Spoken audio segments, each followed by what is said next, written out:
Welcome back to episode 213 of the Hockey Cards Gongshow podcast. My name is Josh. I'm here, Troy.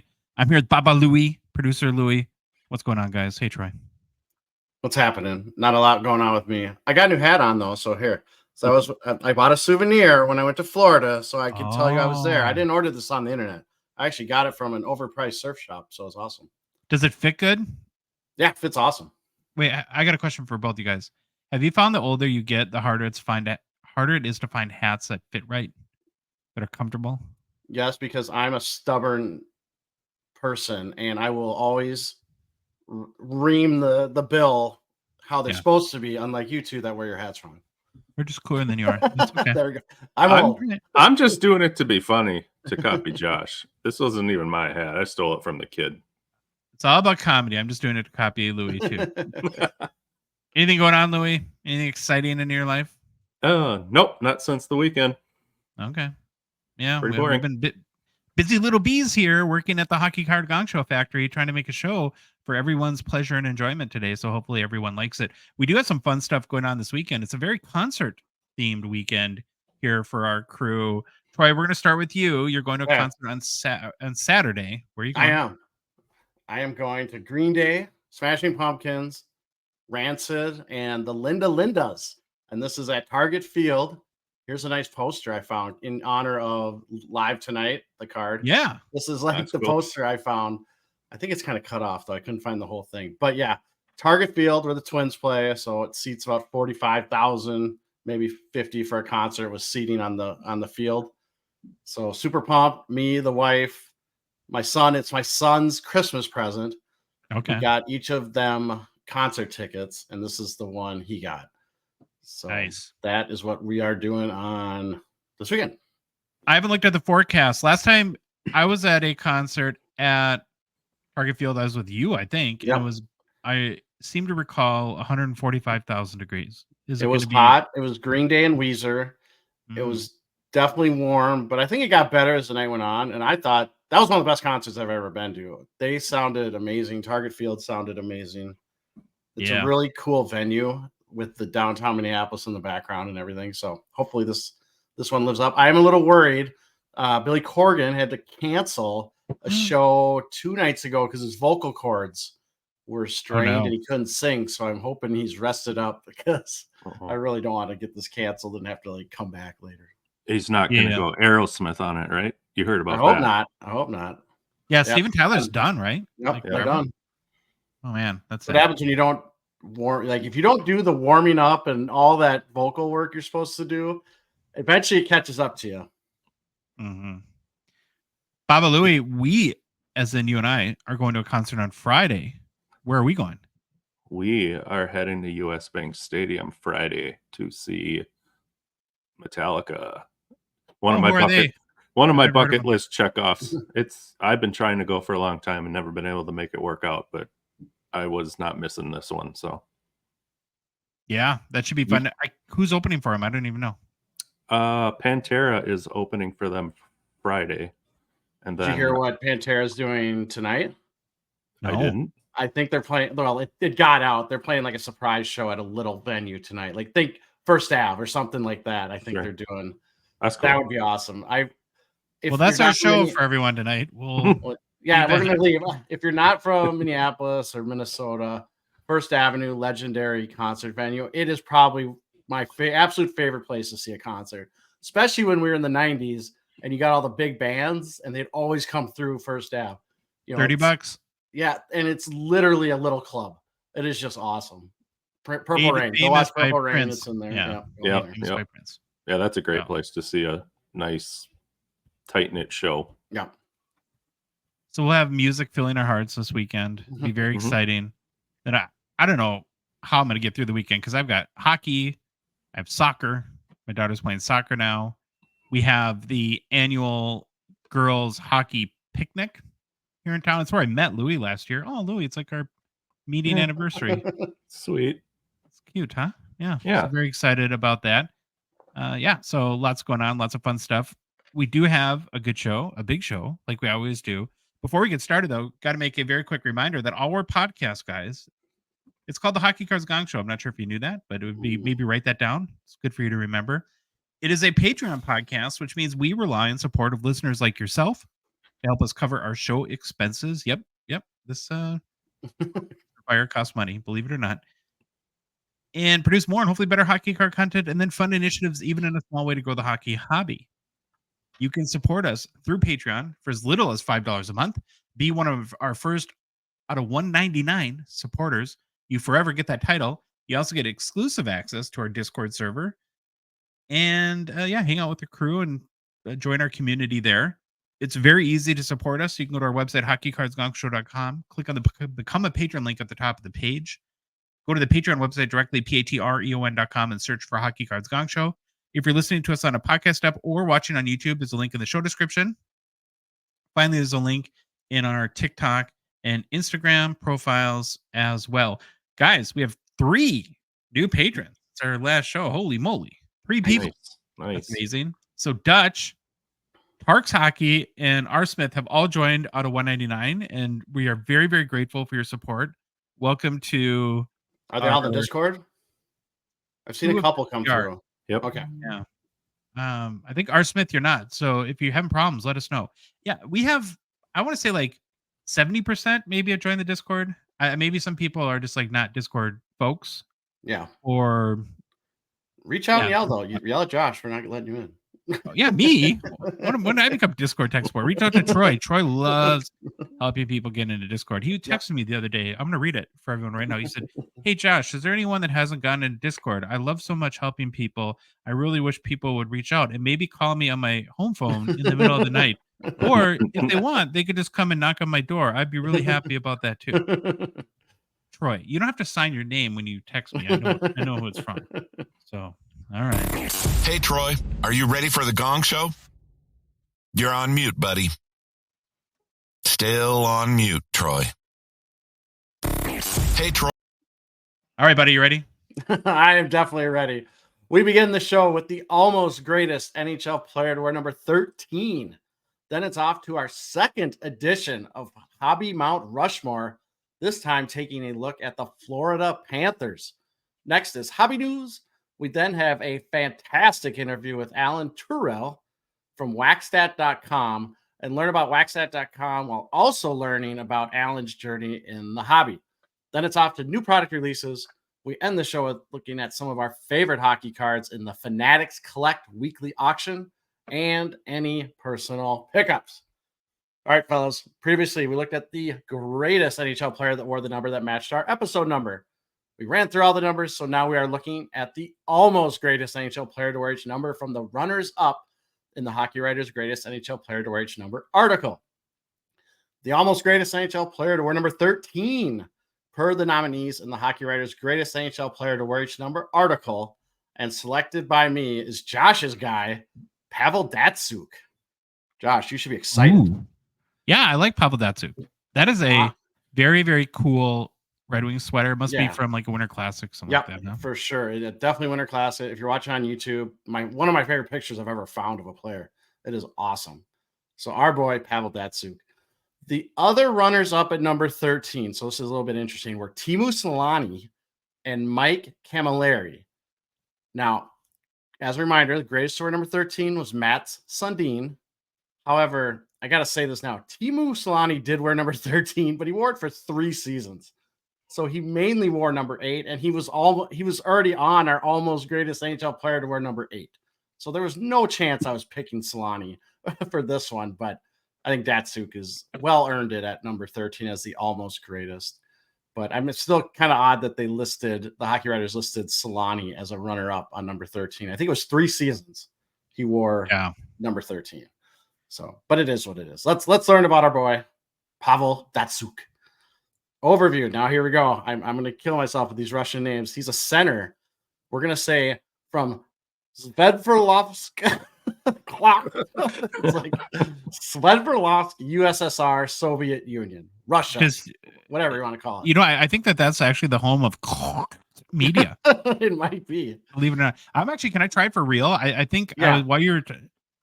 Okay, you got to give me a second. I think I can do this. Sverdlovsk.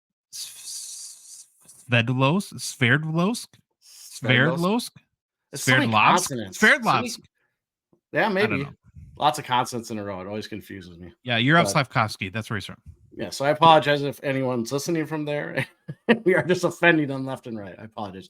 Datsyuk was selected, 171st overall in the 1998 NHL entry draft by the Detroit Red Wings. Good job, Detroit. You got to steal. Yeah, nobody needed him. What's that? Nobody needed him. Yeah, no one needed him. Well, it's kind of interesting. I don't get into it, but he was really small guy. Yeah. Kind of walked a little weird. It was like people thought, oh, he's not going to do anything. He's really good at soccer. They're like, he'll go to soccer. And then he started playing hockey. And guess what? There's a story. I actually don't even bring it in here where the Red Wings heard about him. So they're going to fly over. So they flew over. Calgary, I think, was on a plane was going to be behind them by like a day. And the Calgary flight got canceled. Their flight with the Calgary Scouts. So it ended up being Detroit was the only one that saw him. And they're like, we got to get this guy. Now, they waited till the 171st pick, but they still got him because he was kind of an unknown. We have to have him at 171st. We ain't going to waste an early pick on him. All right. Datsyuk played in 953 regular season NHL games over a 14-season NHL career. Datsyuk played his entire career with the Detroit Red Wings. For his awards and accomplishments, hey, Hall of Famer, elected this year in his first year of eligibility. Now, I couldn't figure he's elected, that's announced, but the ceremony's not till November. Is he in right now, or does he have to wait till November? That's what I can't figure out. But he wanted to wait until I was going to be there for the Expo, so we could have a dinner. I could present him the trophy, and he could sign all my cards. I mean, it's nice. We have a thing going on in the Instagram DMs. Nice. So I'm giving it to him. He's a Hall of Famer. 2-time Stanley Cup winner in 2002 and 2008. 3-time Selke winner. 4-time Lady Bang winner. 1-time NHL second All-Star team selection. 3-time NHL All-Star game participant. Named to the NHL's top 100 players to ever play the game in 2017. And Josh, Pavel Datsyuk is a triple gold member. He has won the Stanley Cup. He's won the Olympic gold medal. And he's won a world championship gold. Yay. There you go. Triple gold all the way. For his career, 314 goals, 604 assists for 918 points. Datsyuk made the playoffs in all 14 of his NHL seasons, compiling 42 goals, 71 assists for 113 points in 157 NHL playoff games played. Best regular season of Datsyuk's career from a point standpoint was his 07-08 season and his 08-09 season, where Datsyuk compiled 97 points in each of those seasons. In 07-08, he had 31 goals, 66 assists for 97 points in 82 games played. And in 08-09, he had 32 goals, 65 assists for 97 points in 81 games played. All right, Josh. Datsyuk was an amazingly gifted offensive player. He was a wizard on the ice with tremendous skating ability, passing skills, and out-of-this-world stick-handling skills. Do I sound like an NHL scout yet? Am I getting there? We haven't talked about hockey IQ, so I can't give you the job yet. It's coming up. He was also a tremendous defensive player who was fantastic on the penalty kill and defensive end of the game. He is known as one of the best two-way players to ever play the game. Josh, his hockey IQ is also off the charts. Thank God. I can't wait to get hired as an NHL scout. I'm going to be awesome at it. All right, our boy right here. Datsyuk left the Red Wings and the NHL after the 2015-16 season. Datsyuk would return to Russia to play with SKA St. Petersburg of the KHL for 3 seasons. Now, Josh will appreciate this. I've been to St. Petersburg there. I don't ever want to go back. That was my enjoyment of St. Petersburg, Russia. You played hockey there? I played hockey over there. Yeah. Datsyuk then played for Atvo Mobilist Yekaterinburg. I sound like Swedish chef, but whatever. He played there for 2 seasons before retiring as a player in 2021. Currently, Datsyuk is a player development coach in Russia with this team I cannot pronounce. Avtomobilist Yekaterinburg. That's what I'm going to go with, of the KHL. Ooh, look at this. He has also worked with the Red Wings as a development coach during the Red Wings player development camps. However, Datsyuk has said he has no desire to join the Red Wings full-time in the hockey operations department or as a full-time coach. unlike 99% of the Detroit Red Wing legends who end up working for the team. Yeah. You know why he wants to stay in Russia, right? Why? Well, he had like 75 assists to Vladdy Pudi during the last KHL All-Star game. Yeah. He gets a little funding over there, you think? A little say nice things about me. Datsyuk states, well, I was going to say, Datsyuk states he is happy to be at home in Russia and coaching there.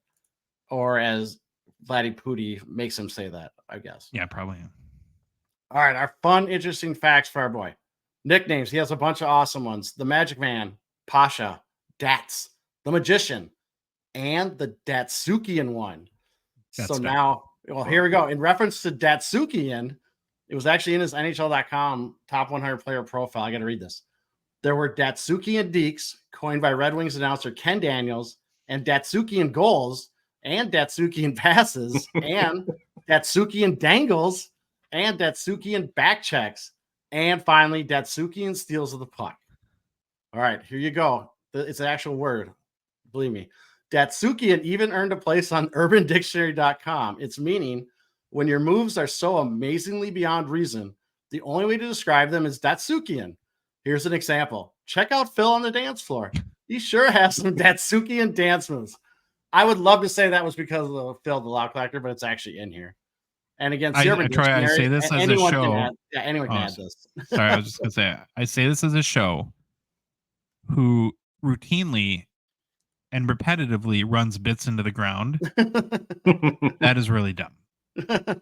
I love it. He's Urban Dictionary legend. Okay, next fun fact. During the 2001-02 season, Scotty Bowman put Datsyuk between Brett Hull and Boyd Devereaux, a threesome Hull entering his late 30s dubbed the Two Kids and a Goat Line. Whoa. Okay. The three clicked because, as Detroit GM Ken Holland said, Boyd brought the legs, Pavel was the brains, and Brett was the finisher. They played an integral part of the Red Wings 2002 Cup Championship. Okay. This is a family show, so we're gonna take a second and recenter ourselves. Yeah. When you refer to yourself as the GOAT, you're really tone deaf, right? I mean, I'm trying to think of the nicest way to put that, but maybe he could have said it jokingly and just but maybe it's misquoted. Maybe I read the quote wrong. There's always stuff like that could happen, but I don't think so. But just it is pretty odd that he would do that. Yeah. Okay. Datsyuk was selected to his third NHL All-Star game in 2009, but due to a hip injury, he did not participate. However, as per a newly formed league policy stating players must demonstrate injury by missing at least one game prior to the All-Star game, Datsyuk was suspended one game, along with teammate Nicholas Lidstrom for not attending. I never even knew that. I didn't know you had to actually demonstrate that you're hurt. I don't know if that's still a rule, but boy, the NBA, they'd all be benched then, I guess. Yeah, no kidding. And finally, what could have been, Josh and Louie? Ooh. On June 24th, 2016, the Red Wings actually traded Datsyuk's contract to the Arizona Coyotes, along with the 16th overall pick in the 2016 NHL entry draft, in exchange for the 20th overall pick and the 53rd overall pick. And Joe, oh God, is it Vital?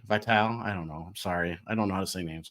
In order for the Red Wings to clear salary cap space. My favorite thing about this picture, it's from Reddit, so the hive mind. And at the bottom it says, "I will straight up fight whoever did this." Like that was the comment on it. So it's fantastic. I love it. Can I add a fun fact? Yes.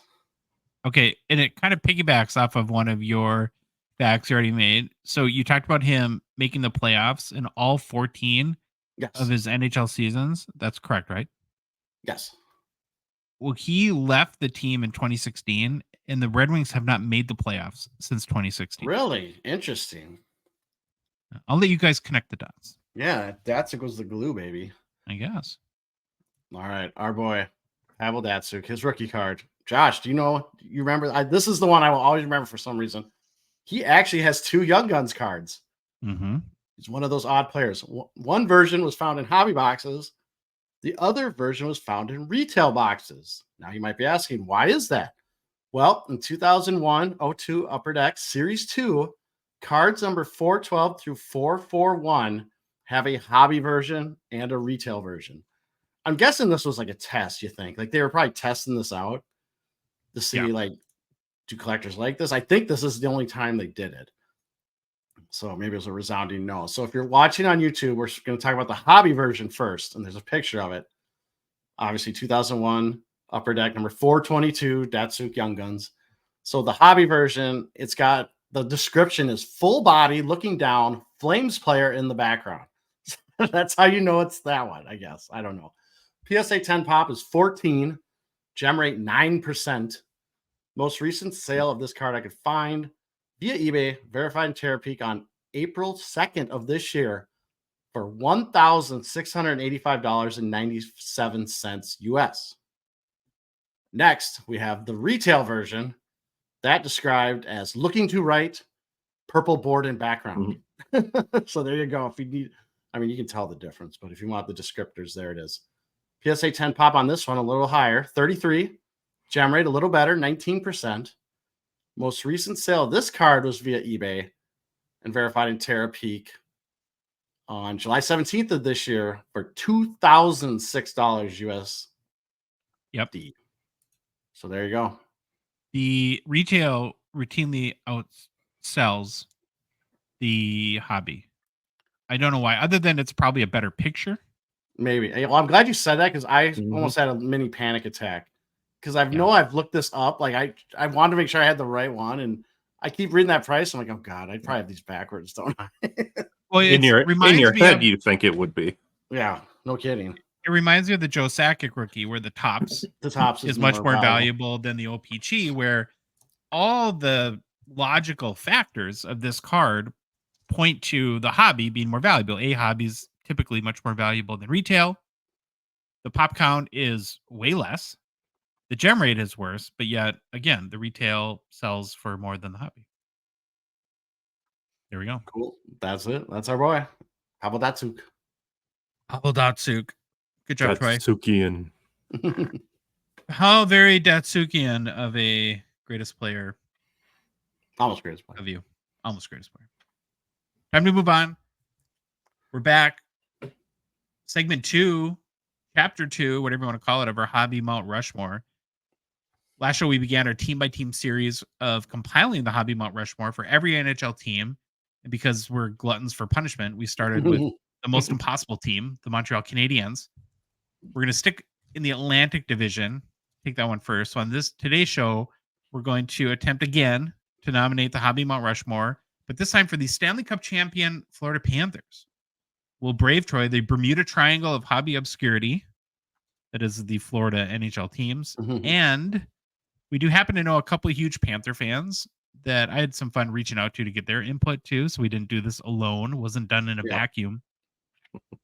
One of which is Gongshow contributor and masterclass leader, instructor, professor, Mitch Grotman, who said in his opinion, he thought Florida is the easiest team in all of the hobby to do Mount Rushmore. According to him, the most straightforward, which I thought was interesting because I have a panic attack when I do these, just knowing what's upcoming. Bring on the controversy. Yeah, I don't know. I will say this. I thought people were really good about the comments they left us or the stuff they sent us on Montreal. They had disagreements, but they gave reasoning. I don't think anyone called this. I don't think anyone called this stupid. No. So that's always a win. It's coming, but yeah, I agree with you. We're going to do Ottawa on Monday when Phil's here. That should be very interesting. He's going to, I'm sure, have super obscure reasons, and I'll probably just put Danny Heatley in all 4 spots just to watch his head explode. So that'll be fun. I'm going to pump Damian Rhodes the whole time. I'm I'm not going to give in on Damian Rhodes because he was my goalie coach in high school, so in the summer. So I'm going to go for it. I was also thinking, guys, a little bit ahead to our team, the Minnesota Wild.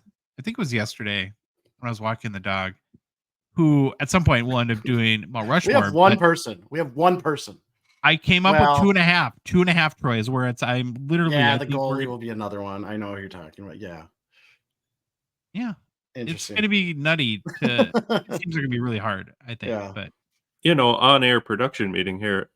Have you thought about what are we just going to use current teams? Like, could we use the North Stars and then the Wild? Or could you use... I would say current teams until we want to really push it into the ground. Like whoever would do like this almost greatest NHL player thing. Like, I don't know, like just beat it into the ground like a dead horse, baby. That's what I say. We do it best. If I was Troy, Louis, about 4 years from now, we'd be on the Mount Rushmore of the East Coast Hockey League. For sure. We'd be going to college hockey. Oh my gosh, I'm sorry, people. I'm so off the rails now, but thinking about a Gophers, even though it wouldn't be really hobby because there's no. Oh, well, maybe Gophers could. Yeah, Gophers are sweet. Okay, never mind. Sorry. Okay. Let's tackle the Panthers today. Okay, let's do it. The Stanley Cup champion, Florida Panthers. Need to None remind you guys. of us picked. None of us picked to win the cup this year. Real quick. As a quick reminder how this works, I'm going to throw up 4 nominations. Pencil them in to the Panthers hobby Mount Rushmore, if you will. And of course, this is a hobby Mount Rushmore. So we combine the regular, traditional, standard hockey impact, meaning to the franchise and the community and the city, but then you have to add the hobby in too, plus the hobby. We'll also talk about some additional candidates, and then we'll solidify, codify, set in stone forever and ever who the Panthers hobby Mount Rushmore is. I'm sure we'll talk it out. I'm sure we'll argue. Louis, almost guarantee we'll cry. And then we'll be called idiots tomorrow on social media. So, sound good? Sounds good. Are we ready? Let's go. Okay, here's the first player that I'm nominating for the Panthers hobby Mount Rushmore. This was a pretty easy call, I think. Alexander Sasha Barkov. Yep. Had to go with him. He doesn't have the hugest hobby chase, but it would be pretty much impossible to leave him off the Panthers hobby Mount Rushmore.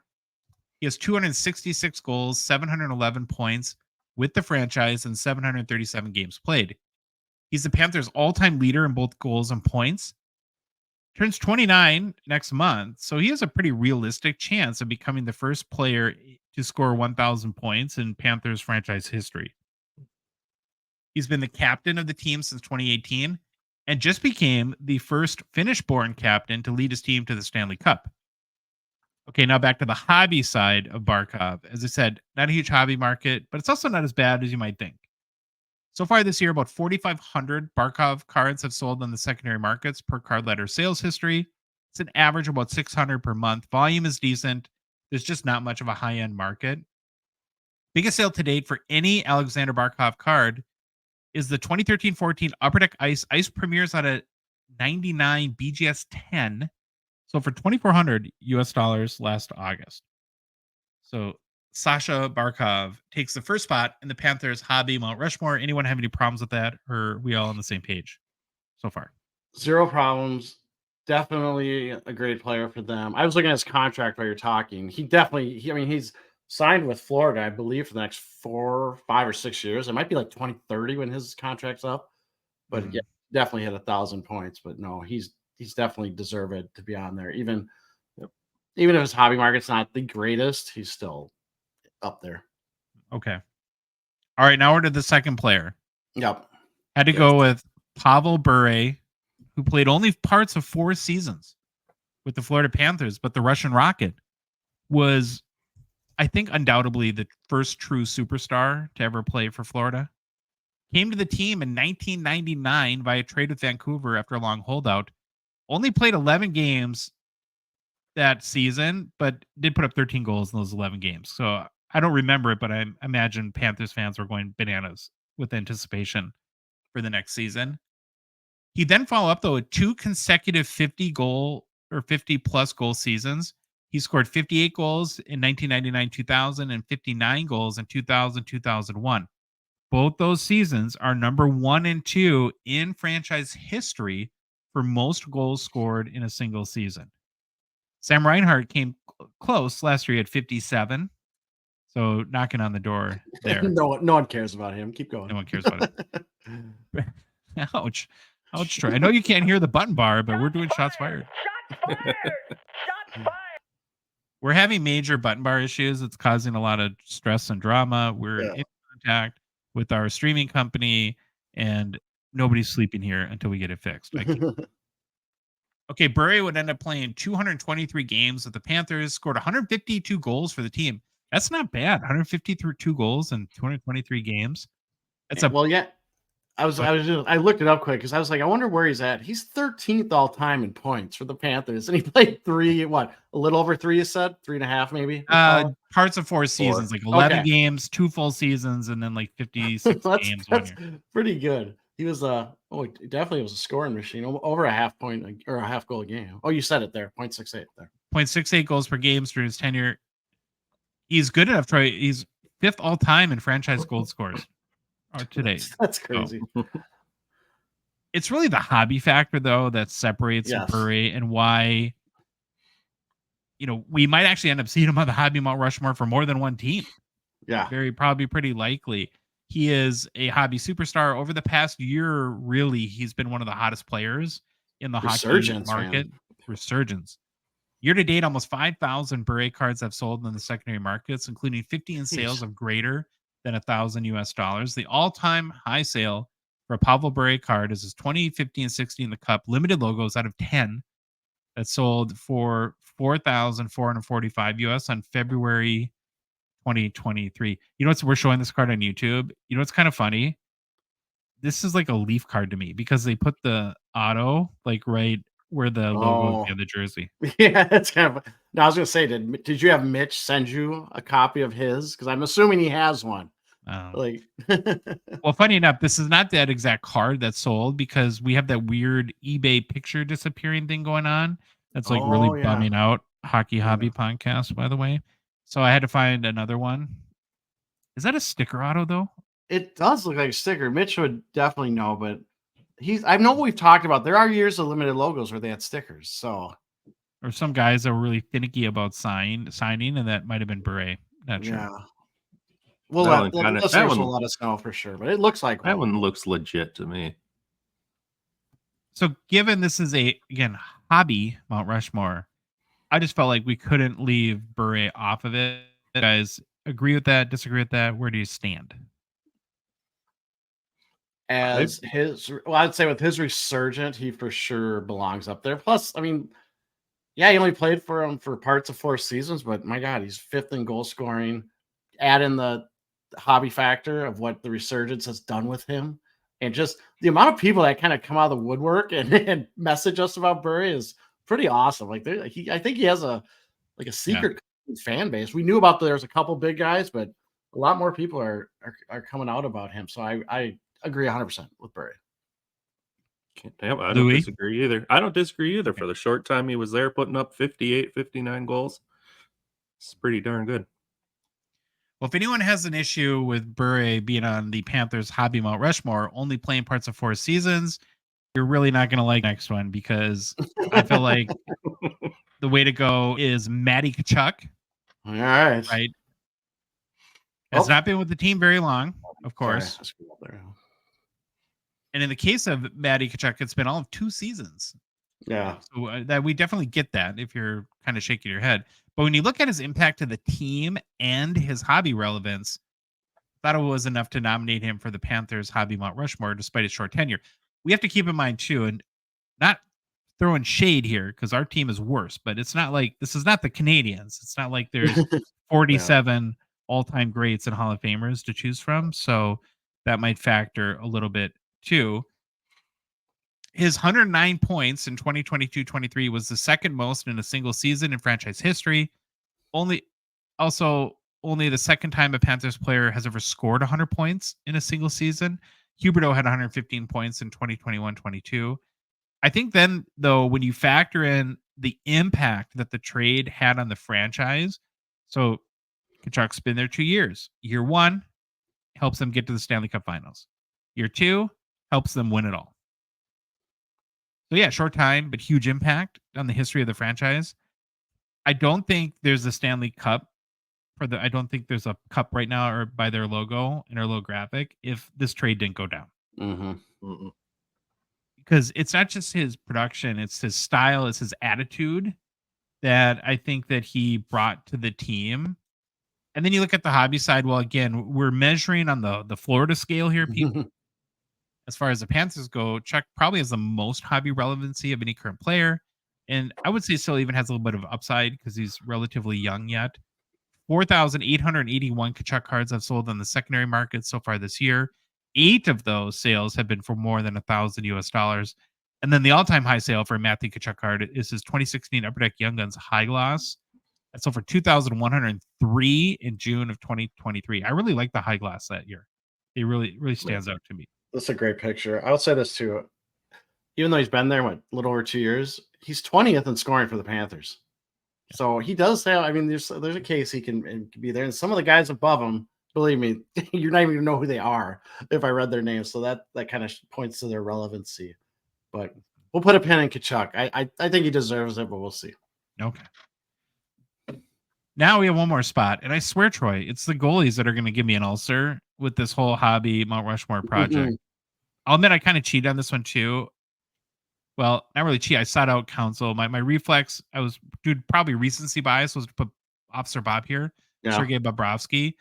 John Van Beesbrook is a name to look at too. But ultimately, though, Mitch Grotman convinced me to go with Roberto Luongo due to his hobby market, in his opinion, being much stronger. This is a tough case, but we'll run through it and then see where we end up at the end. So Luongo is the all-time franchise leader in games played in net with 572, way ahead of both Van Beesbrook and Bobrovsky. So Van Beesbrook played in 268 games, and Bob is currently at 243. Big advantage for Luongo. Luongo's career goals against average with the team, just that not with Vancouver. It's kind of funny that we have two guys that started in Vancouver and then came to Florida on the hobby Mount Rushmore here. Isn't it? Nah, I don't know. It makes it. Yeah, it is weird, kind of. So Luongo's career goals against with the Panthers 2.62. Van Beesbrook has a slight edge, 2.58, but very nominal. And then Bob's currently at 2.82. Now Luongo's save percentage with the team is very solid, 0.919. He's ahead of both Van Beesbrook and Bob. Van Beesbrook 0.912, Bobrovsky 0.907. Luongo has 230 career wins for Florida, 89 ahead of second place Bobrovsky with 141. What he didn't though do, of course, is lead the franchise to their very first Stanley Cup, which is a big factor if you're on the Officer Bob camp here. Although I should note, Luongo's name is on the Stanley Cup from this year, as he's currently an executive, with the Panthers as a special advisor. We know whatever that means, right? Get a paycheck to show up, and he's got a great Instagram, or is it Instagram or Twitter? He has a really good one. He seems like a really fun guy. Yeah, he's a mushroom. He's a fun guy. I do trust Mitch's opinion, of course, but when he said that he has a much better hobby market, I didn't find it like incredibly straightforward. Maybe. So Bobrovsky has 1,000 more sales this year than Luongo. Bobrovsky's got 2,988. Luongo 1,858. But I think probably what Mitch was alluding to is there's a better higher end market for Luongo than Bobrovsky. So you look at year to date high end sales, and for this we're counting over 500 US. Luongo has 9. Bobrovsky has 5. All-time high sale for a Roberto Luongo card is a 2016-17 The Cup logo shield patch auto 101. There's no photo, of course. Again, disappearing eBay photos. It did sell for $1,276 US in February 2023. This is a tough one, but I chickened out. I went with Grotman because he's a Panther super fan, and I used Luongo. But honestly, I wouldn't be super mad if it was Bobrovsky either. What do you guys think?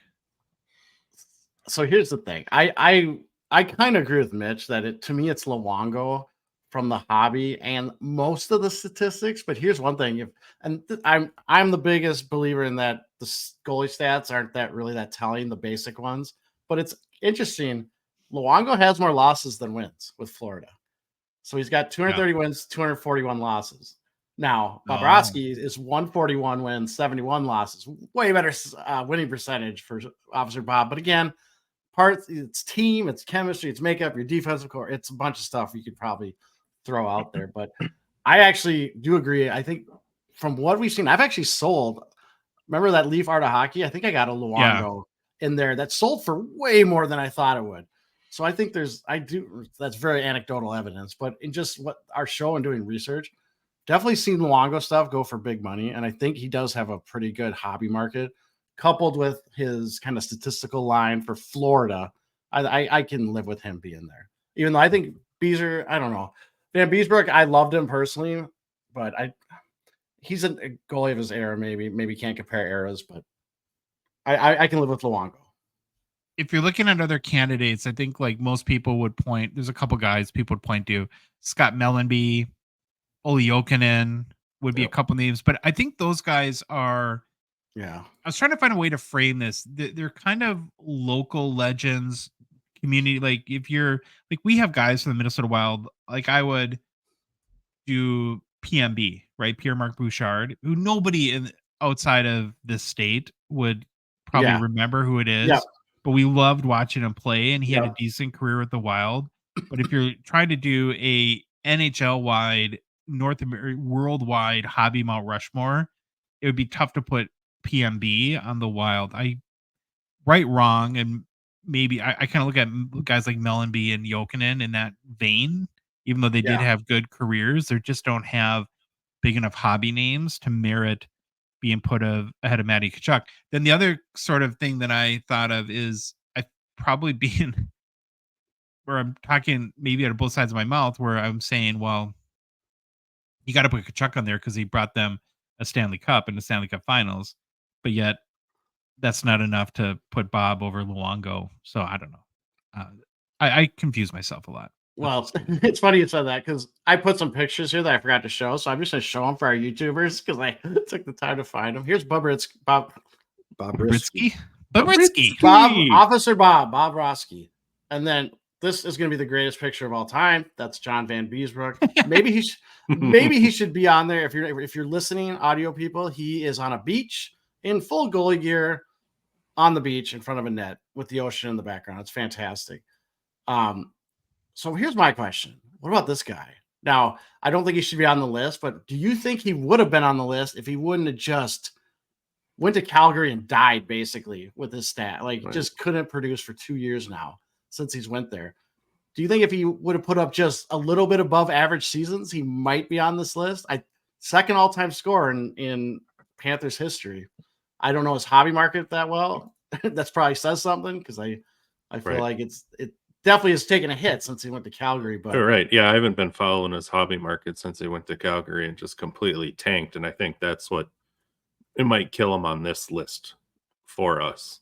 Yeah. His hobby market's tanked. I also think it's a little bit of an indictment when you get traded and you basically throw a tantrum, and then your team goes to back-to-back Stanley Cup Finals, or your old team, and wins it.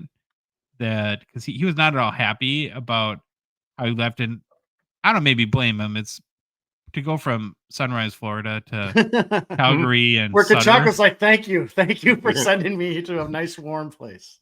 And then to Sutter, who doesn't look like he gelled with really well. It really tanked it. That's a good word, Louis. Tanked his career. Yeah. So I wouldn't put him on there. I think we got it right. What do you guys think? I think so. I was just gonna say if you wanted to know, like I know some people, if they wanted to know the top 5 scorers, we already mentioned the first 2. Third was Olli Jokinen, and then he had 419. Fourth was Stephen Weiss, and this is with Florida only. This is only their Florida stats. Yeah. And then fifth was Scott Mellanby. So you kind of brought these guys up. I agree. You had a pretty good analogy, even though I know you said your brain got scrambled thinking about it. Here's what I looked up to. This doesn't really mean anything, but I wanted to look it up. Panthers goalies all-time win list. There are some fun names on there that I forgot played for the Panthers. So Trevor Kidd was number 9. Ed Belfour is 10th. Jose Theodore 11th.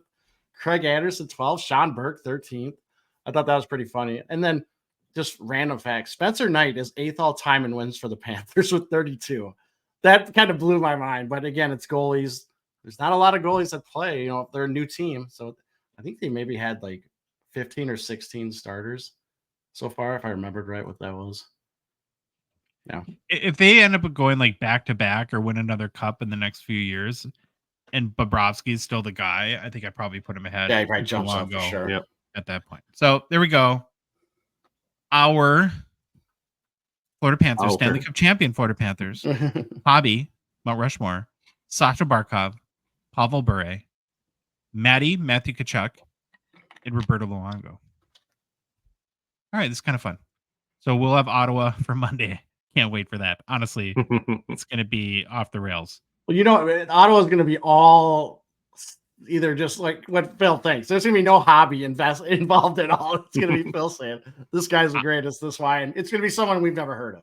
I don't care who's on the Mount Rushmore. I just want to torture Phil. That's my only goal. Well, Brady Tkachuk's got to be on there. He'll be on there. They've got a lot of guys, though. They've got Alfredson and Carlson and I nominate Tkachuk. I nominate Tkachuk for tantrums and stuff like that. Wow, Louis, that's your first. Shots fired. He's good at it, though. He sure makes a good show of them. Yeah. All right, Slab Sharks. They are a Gong Show partner and sponsor. We're grateful for their support of our show. Want to remind everyone the current Slab Sharks weekly eBay auction ends tonight. Yay! These auctions are hobby moments. So be sure to check out slabsharks.com, find those next PC cards, and get those bids in before it's too late. If you're listening or watching past Thursday, well, first, thank you for listening and watching our show. But then don't worry, as this week's auction ends, the next one always begins. So there's always awesome cards to bid on at slabsharks.com. You can have confidence. You always find great hockey cards in their weekly eBay auction because it's really they become the eBay consignor of choice for Canadian hockey card collectors. Slabsharks makes it very easy to sell your cards on eBay. They handle it all, from photos to listings to answering buyer questions, hunting down payment, shipping, both US and Canada, and then most importantly, they handle any post-sale issues. Plus, your cards are included in their incredibly popular weekly eBay auctions. For complete consignment info and to start the process today, be sure to head to slabsharks.com. Happy news! Happy news. Happy news. Well, I don't know if you guys have seen, there's some early Fall Expo autograph signers have been announced by the team over there at the Toronto Sport Card Expo. And the biggest thing to me is not maybe who the names are, even though we'll go through them, but it's a clear sign that we're headed into Expo season and enough to get really, really excited.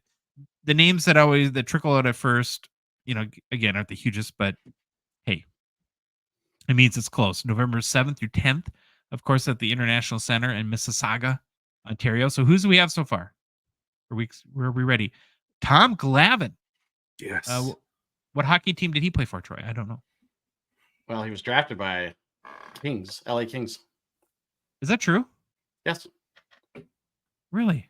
Yes. He was. Oh, I'm not kidding. In the show notes, here's a trivia question. Maybe I don't know. This may be for the people at home because you two can see it. What Kings legend was drafted 5 rounds after Tom Glavine in the same draft? Of course, Pierre-Luc Dubois. Kings legend. PLD. Yeah, when you say Kings legend, I automatically go to PLD. PLD. Luke Robitaille. So there, put that one in your back pocket. So that's always interesting. But yeah, he was drafted by the Kings, but decided to go play baseball for the Braves, and very wise decision on his part. Hall of Famer in baseball. Is Glavine Canadian? Nope. Massachusetts, I believe. I'll have to look it up real quick. Well, if he would have went to the Golden Gophers, he'd have played hockey. Right. But probably would have been a mistake. All right, Tom Glavine is from, Billerica, Massachusetts. Bobby will correct me if that one's wrong. Well, then there are a couple hockey names. There's Dennis Herron. Is that how you say it?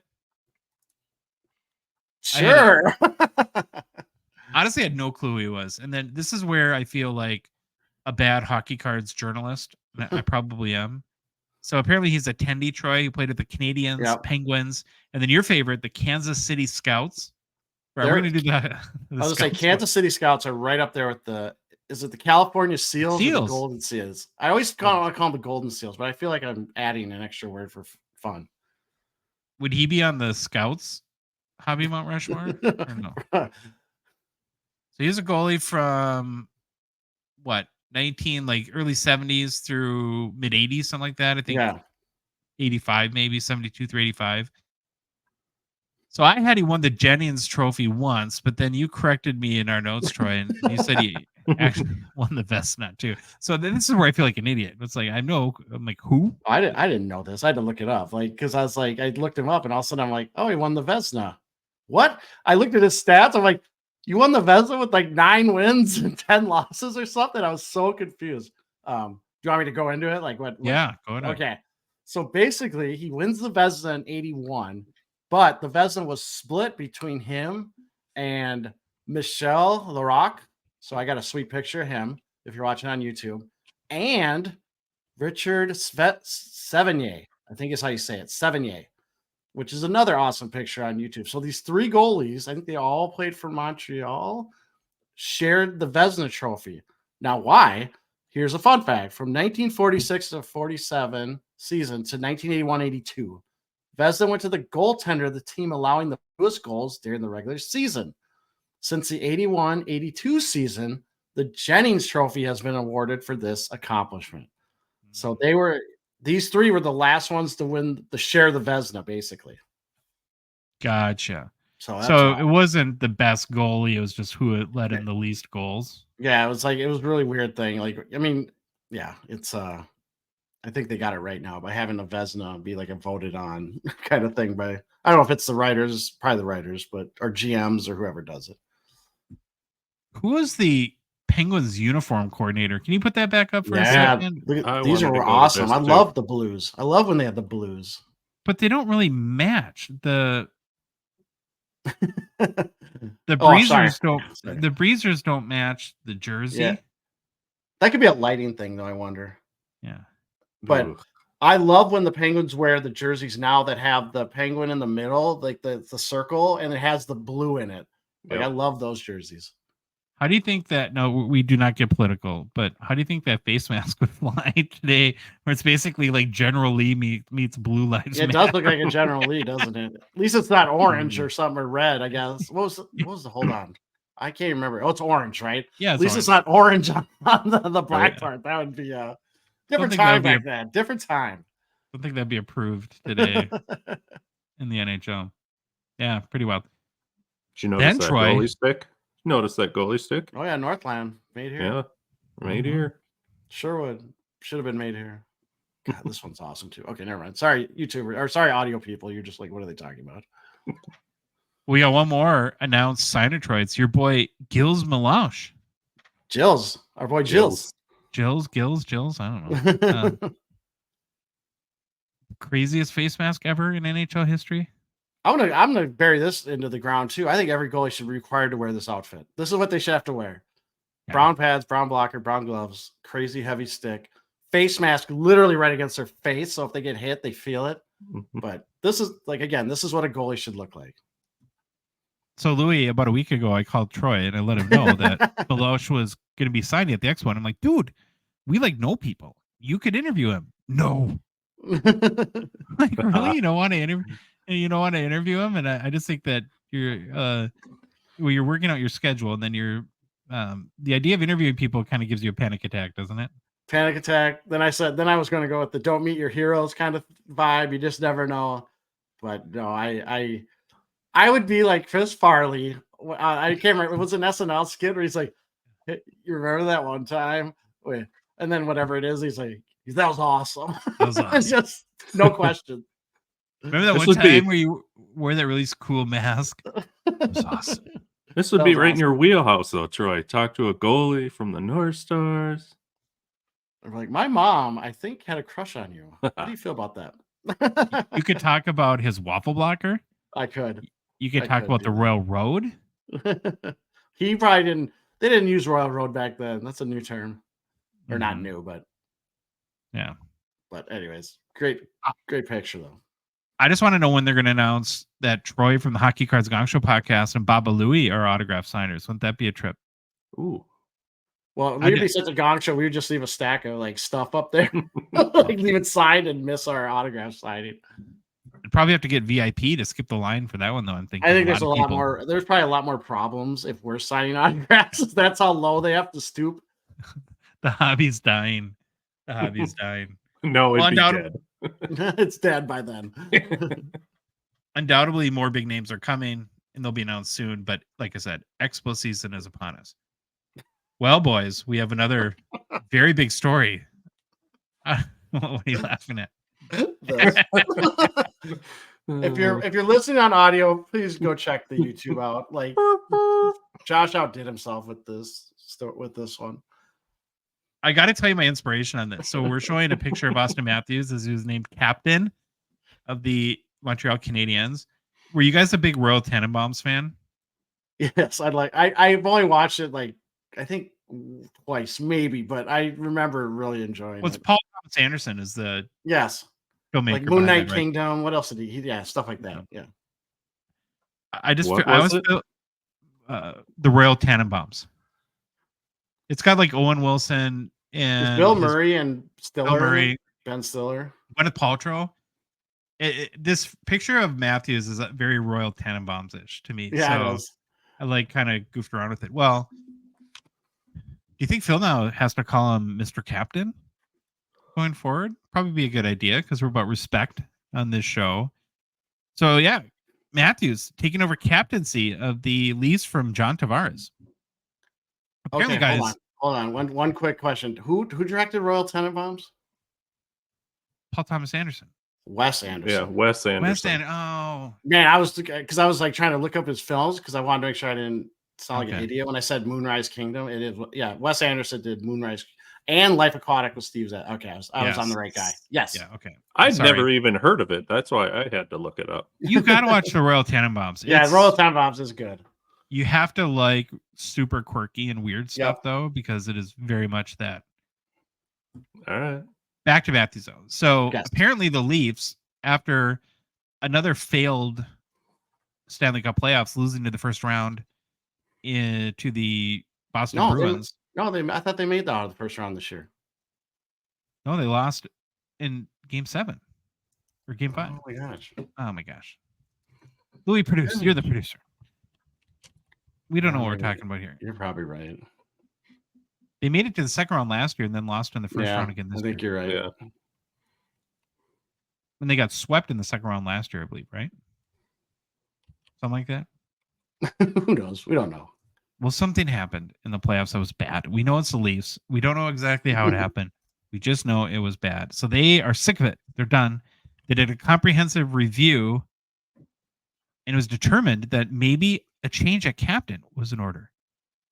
So apparently the Leafs included John Tavares in these talks, and the word is from sources he was very supportive of the change. But what else is he going to say? Can't be a fun process to go through. So I feel for him in that regard. You're right. They lost first round. Mm-hmm. Yep.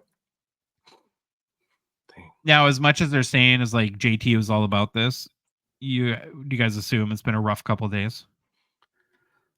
I don't know. You probably. I mean, it's never a good thing to lose your captaincy, but yeah, he's at least he's doing the right thing, saying the right stuff. But I'm sure it hurts a little bit. Yeah, he did a great job in his little call it passing the torch, if you will, interview. Did you watch that? Yeah, press conference. Yeah, he did a good job, but you still could. If you really want to enjoy that interview, look up. I think it's Meme GPT where they do the AI. Oh yeah, they totally take the interview and change it. Like it's hilarious. Like it's absolutely hilarious. Well, he gets the silver lining about a $10 million paycheck this year, so I'm sure he's okay. He'll be okay. Now, Tavares had served as the Leafs captain for the past 5 years. He is in the last year of his contract, though. I kind of see this as thinking ahead and a little bit of maybe paving the way for him to be gone next year and then not have to worry about not re-signing your captain because you've already transitioned that to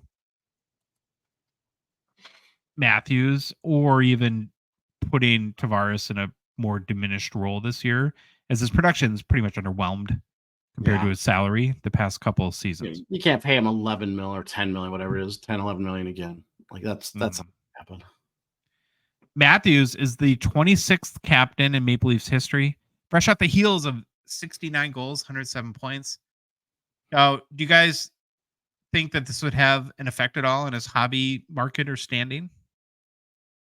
No, I don't. No. I actually didn't at first, and then the more I thought about it, I think indirectly it does, that it becomes a small part of a player's hobby legacy. You know, I don't know if you maybe in every case. Well, if he leads him to a cup, right? If he leads him to a cup, yes. Like he took the captainship and bared down and brought him to the Holy Land for sure. Then, yes, agree. Well, he's a 2016-17 Young Guns PSA 10 pop 3761, 68% gem rate, less sold for 1,092 US on August 12th. Basically, right around the time it leaked out or the announcement. Up about, it was up 25% in the past 2 weeks. Basically, one big sale. So maybe some very excited collector, like me just now. Yeah. Even though I have no Auston Matthews cards. It is up 22% too over the past 3 months. So we'll see if it, maybe to Toronto fans, it's a bigger deal than we would consider it. But good on him. So I found a funny, I shouldn't say funny. It's not funny. Canadian stat, and I don't know how much of Canadians care where their captain from one of their said teams is from. But now with Matthews getting captain for the team, 4 of the 7 Canadian teams now have an American-born captain. There we go. So wait, that would be Suzuki, Quinn Hughes, Matthews, and who else? Who's Winnipeg's? It's Winnipeg's got some like grinder guy that I've never heard of. I don't think it's Suzuki though. I got the Maple Leafs, Winnipeg, Ottawa, and Vancouver. Oh, Brady. Is Suzuki from Canada? He's Canada. I think he's London, Canadian. Ontario, I think. Okay. Yeah, so you're right. Brady Tkachuk, Auston Matthews, Quinn Hughes, and then the guy we don't know from Winnipeg. we think. Well, we're going to move changing. on. Go ahead. We had the privilege to chat the other day with Allan Teruel. Is that how we say his name? I thought it was Teruel. He told us everyone says it wrong, so we shouldn't feel bad. But I do feel bad because Teruel. He's the founder of Waxstat, and we wanted to chat about his platform.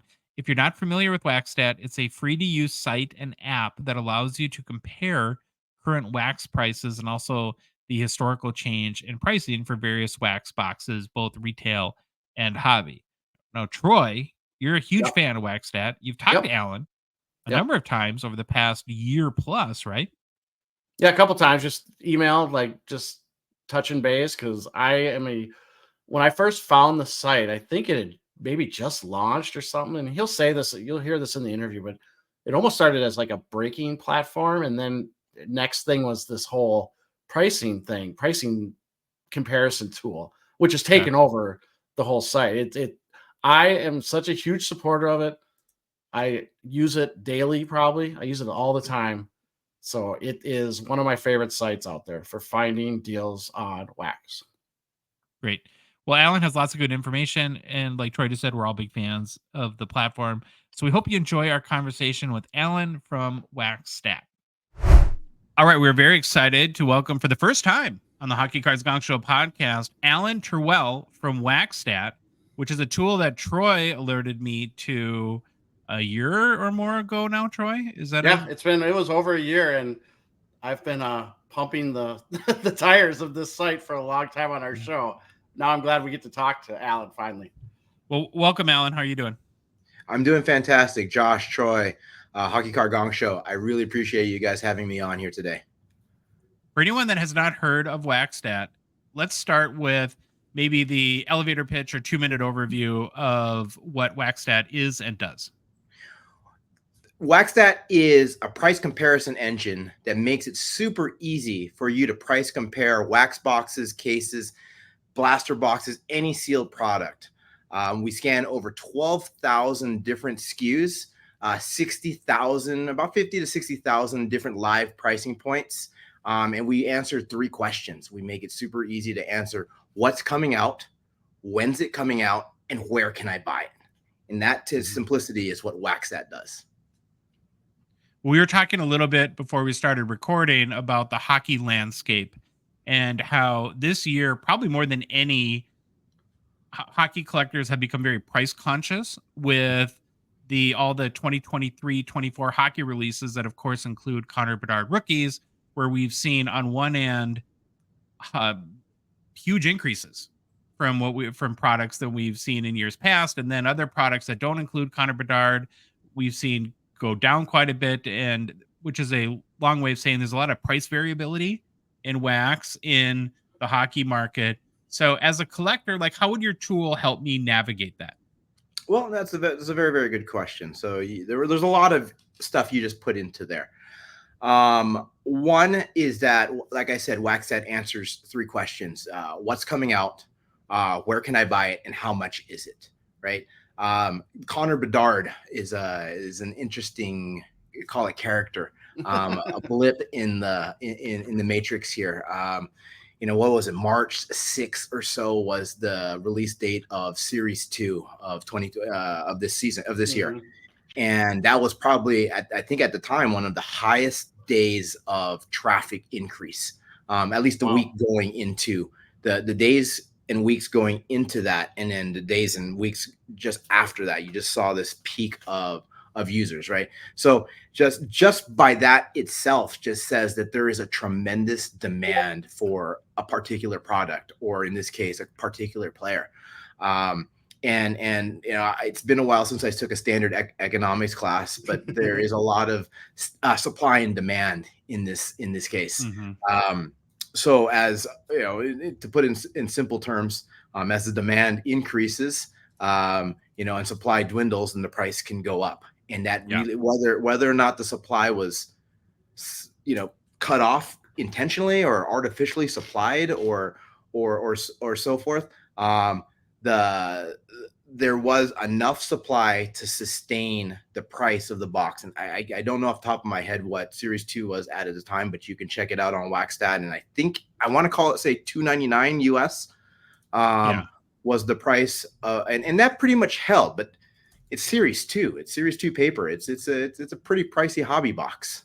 But it shows you that, it shows you that there was there was a demand for a particular player, and that increased the price. And with that said, whether it's it has to be Connor Bedard, but with that said, it increased the price, and I could see the traffic coming in weeks before how big the demand of such a player is. To add just a little bit more to that, the reality is if there is a particular player, and I'm starting to see it, whether it's Connor Bedard in hockey, Victor Wembanyama in basketball, whichever quarterback is going to be the hot quarterback of this year for American football, there will be a demand spike. And as long as the consumer is willing to pay a particular price that can support it, the retailers, the manufacturers will continue to charge that. So, Allan, one of the ways that I've really started to use Waxstat is when a new product comes out and I go to my local card shop and I see what they have it listed for, to be able to quickly check and see, well, is this a fair price, or compared to maybe the big online retailers, or should I maybe buy that product somewhere else? I would assume that is one of the primary use cases for Waxstat. Am I correct there? Yeah, so there's a lot of use cases for Waxstat. There's several different types of end users, everything from the manufacturer all the way down to the pack ripper, right? I think there's a big chunk of users that sit in that pack ripper. In my case, I like hoarding some of I have the discipline to hoard some of this wax and not rip it. Investment purposes, as long as you're very disciplined. So people want the best deal. If it's, I call it a commoditized product. If Prism is Prism is Prism is Prism. Or in this case, SPX or game used is SPX is SPX, right? In the most part, the hobby box is a hobby box, so you might as well get the most bang for your buck, right? Now, case hits aside, right? That is one of the use cases. People want to get the best bang for the buck. They scan using the Waxstat mobile app, which is available on the iPhone and Android. With one button, scan the UPC code on the back of a box and get instant price comps, just to give you the lay of the land, right? Am I paying too much? I'm like don't expect to nickel and dime your dealer, right? And vice versa, right? Come to a happy number and use Waxstat as your source of truth to be able to back that up.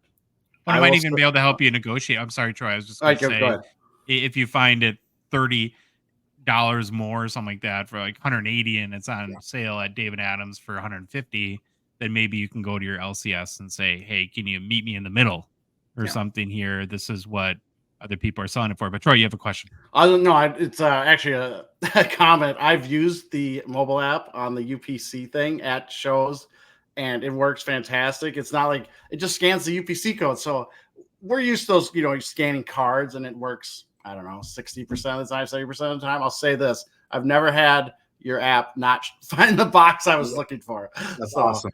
It's really cool, just real-time kind of pricing. And as Allan, as you're talking, sometimes I'll bring up the site just if I know what you're talking about. Like I brought it up with Bedard, so people on YouTube that are watching can kind of see what's going on. So one thing I want to get into, we'll get more back into the site and the functionality, but can we take a step back? And I'm curious what your kind of path was in the hobby up until you decided to start Waxstat. Were you like a lot of us collected as kids, maybe a break, and then got back into it, or kind of what your journey was to Waxstat? So let me take it way back. So I grew up in the San Francisco Bay Area, which many people know now as Silicon Valley, the center of the technological universe. I'm very blessed to be out there. My parents handed me two things when I was growing up. They handed me a computer, and they handed me a box of 1986 Topps baseball wax. And I've been attached to the two ever since. Different time back then. Different time back then when I can go to the store, buy really like a 25, 50-cent pack and a stick of bubble gum and get the same cards that, so-and-so got down the street. So my mom was the collector. My dad was the sports fan. My mom was a stamps and coin person. And cards just naturally made sense for me. My mom and dad would drive me around San Francisco to the very few card shops, and we would collect stuff. And over time, priorities changed. Rather than chasing my San Francisco Giants or my Golden State Warriors and my 49ers, I started chasing girls. Prime Kobe years, prime Jordan years. But with that said, like many people, I came back to the hobby, right around the pandemic timeframe. It just consumed me, right?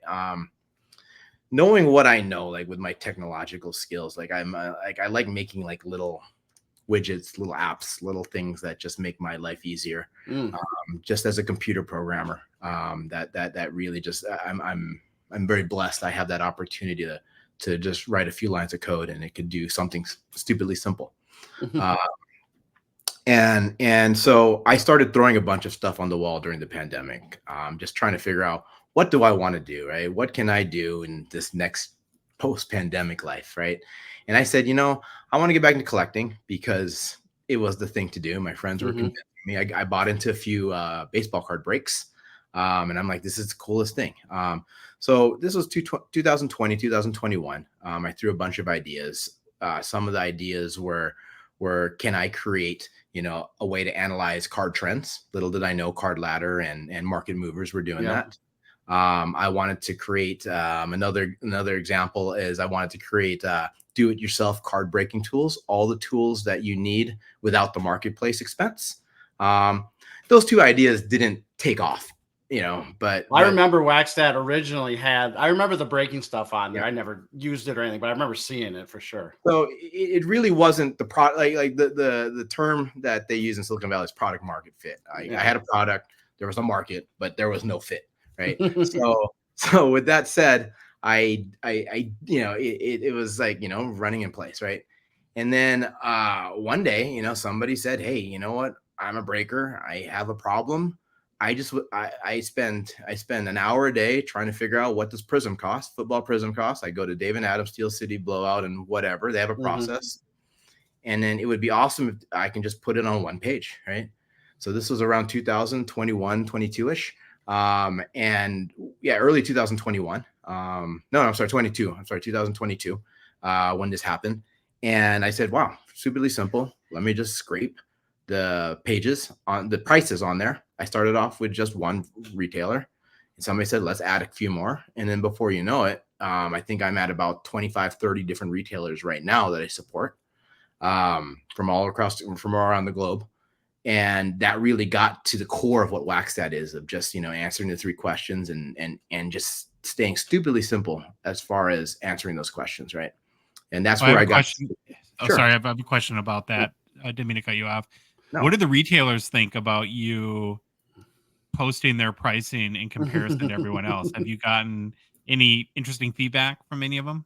That's an excellent question. So,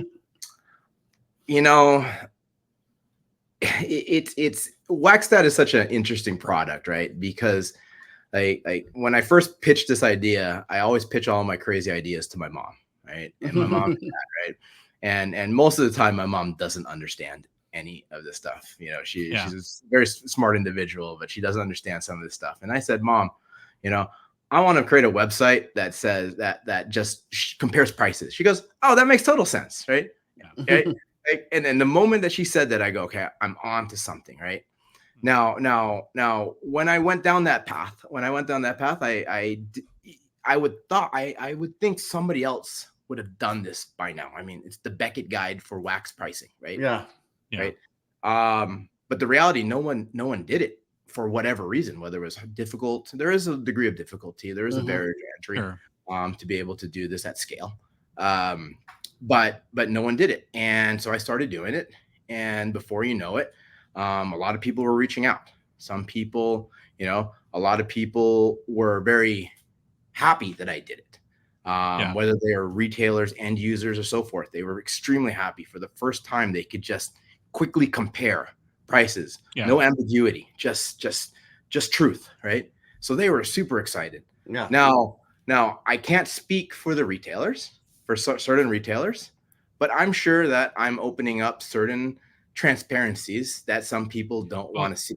It adds a layer of checks and balances, right? And that's what transparency does, is it creates an environment where if you're going to price your product 20% higher than everyone else's, then this tool makes it very easy for the market to know that. And at least then the consumer's making an informed choice, whether they choose, maybe out of loyalty, they're willing to pay the 20% extra to buy at your shop, but at least they know that in this case, you're a little bit overpriced. And actually then the flip side of that is true too. It's not all negative. No. It's maybe you're offering a great deal on a certain product, and this enables the world to know that as well. I have found people that I didn't even know had shops because of this site, and I've bought from them. And it's funny. I'm gonna bring something up. I'm gonna bring it up on screen. So this is, I did a look for 22, 23 OPG Platinum, and I'll zoom in a little here. And so what Allan was kind of saying, how it brings up all the retailers on the left-hand side here, if you're watching on YouTube, or in the center, I guess, and it has pricing. You can look at Lowe's prices, current prices, 30-day high. But here's one, Minnesota Sports Cards. I had no clue who these people were, and I just clicked on it. So just because of this site, I found it. They're in Monticello, Josh. So they're up by the nuclear plant, I guess. So I just figured that out. But it's stuff like that where this has opened up like a whole new avenue for me just in my shopping journey for wax when I buy it. So 100%, right? Like it goes both ways, right? Yeah. Like it provides transparency and makes sure, right, supply and demand will naturally occur, right? Like I think the term is laissez-faire, right? Let it be, right? Yep. It'll naturally occur. But now consumers have the opportunity, and consumers and dealers and sellers, right? They can see where is that supply and demand point, right? Like I have these products, some, they don't necessarily expire. They're not like milk or eggs that need to be moved, or an airplane seat that will expire the next day. There is some longevity into these products, and these assets are moving as players play, as teams play.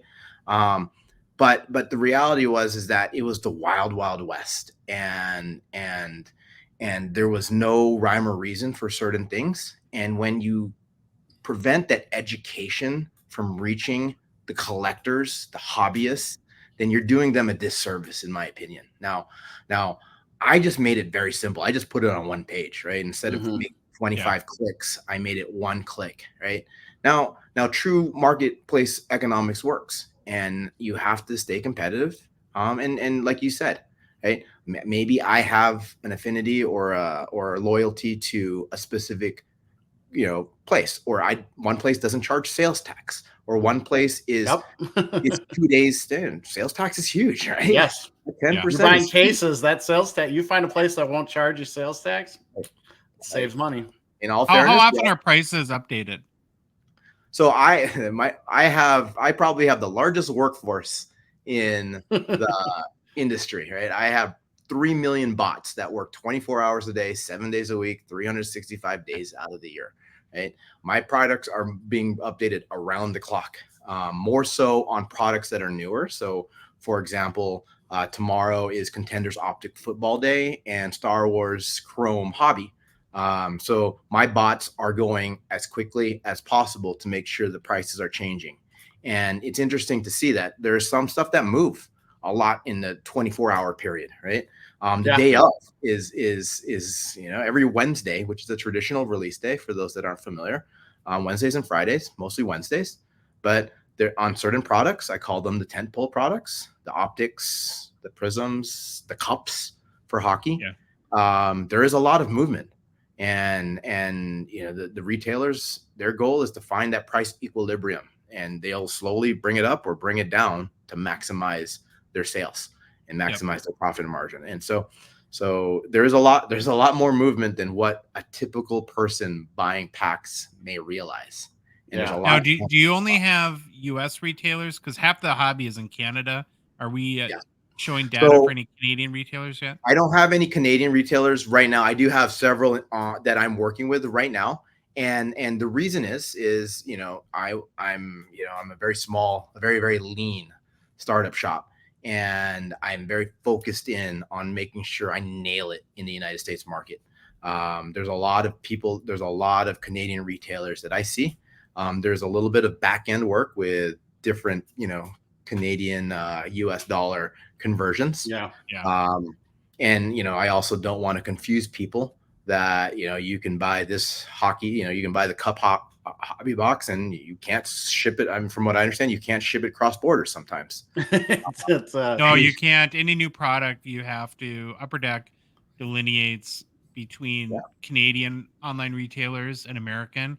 So anything from a Canadian online retailer can only be shipped to Canada for a certain amount of time. Yeah, it's like a year or something after release, then they can start shipping out, but it's really controlled, we'll say. It's an interesting situation. So with hockey being the number one, from what I understand, is the number one product for Canadian hobbyists, it only makes sense that I'm very focused in on making sure I nail the US market before I start branching out, because this is a global wax is wax, and it's traded as a new form of currency in certain places, and I want to make sure I nail it in my home country before I start expanding too much.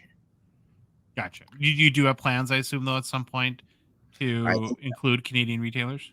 I have a vision that every box out there, every SKU out there, every transaction out there, should be supported by Waxstat. That is, and I want to make sure I give my TLC to every transaction out there, because it's every card comes from a box, and they're expensive, and every person should have the right to find the most valuable or most value-oriented box for themselves.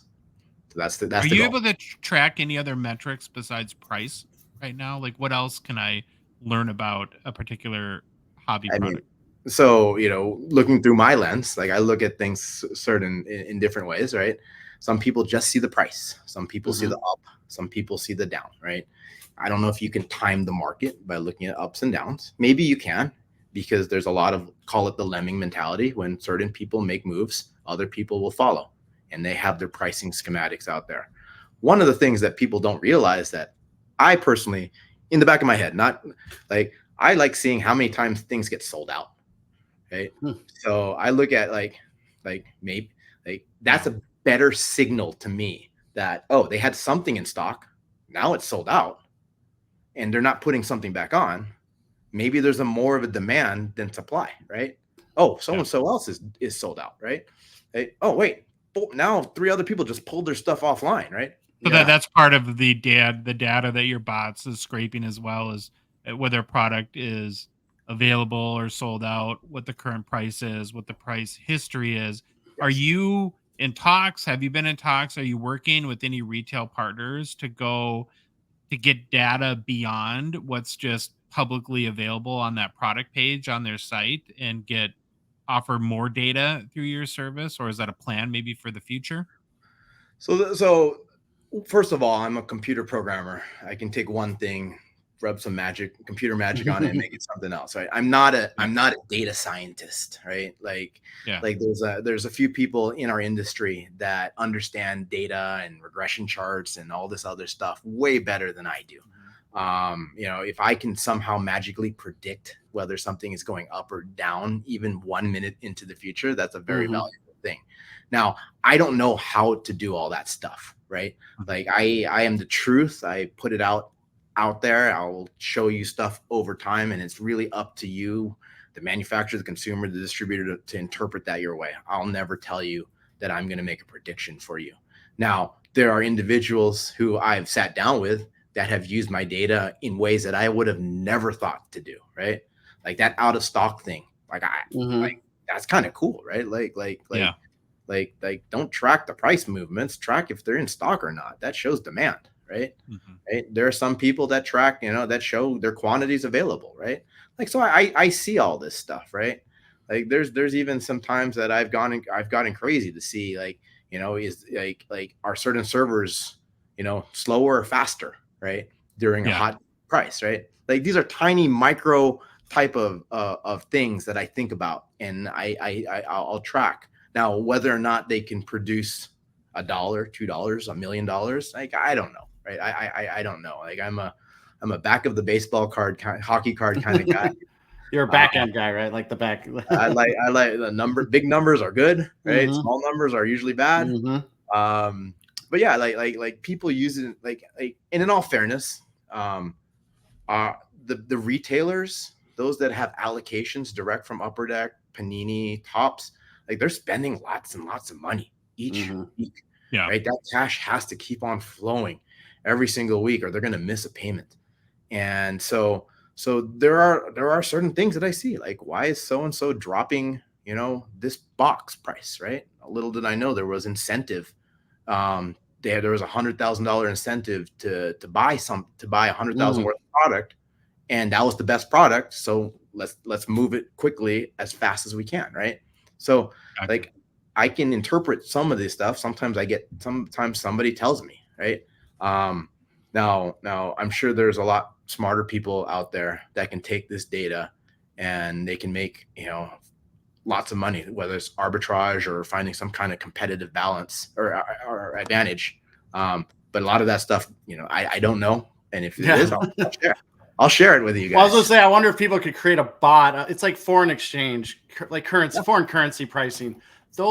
I used to work in that field. The amount of smart people that can find those thousands of a penny differences, but then they're transacting, millions upon millions of dollars. They make all this money. It's like, I wonder if someone's figured it out how to scrape your stuff. If you two don't stop being nerdy, I'm going to put Louis back on here and we're going to start talking about our favorite color. Right, let's talk about this. Let's figure this out, brother.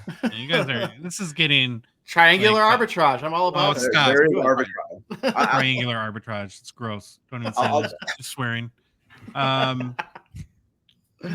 Okay. Well, one of the things I'm kind of interested, because I've worked in my professional life on large platforms where you get sort of a macro view of data. And what I found, Allan, is just by daily observation, you kind of get a interesting vantage point that not a lot of people have into sort of the macro sense of the market. Like, what are some trends, so on and so forth. And I'm just curious if there's anything that sticks out to your mind, not even necessarily solely hockey, but just in the general sports cards landscape in over the last, I don't know, like 6 months, 12 months, like what trends you've observed. Like, I'll tell you this, and this is obviously my interpretation. Don't take this. Don't like the prices. If you're thinking there's going to be a drop in price overall across the board, don't hold your breath, right? The prices out there, I think, will stay here for quite some time, right? There are established price points established by way smarter people than me at the manufacturer level. They know, right? And they are, you know, they're a private company. They at some point they will probably be publicly traded, but they have, you know, these guys have shareholders that they have to report to, and their jobs are to create as much profit. That they are comped on their profit. Their bonuses are based on their profit. So they are going to slowly increase prices, right?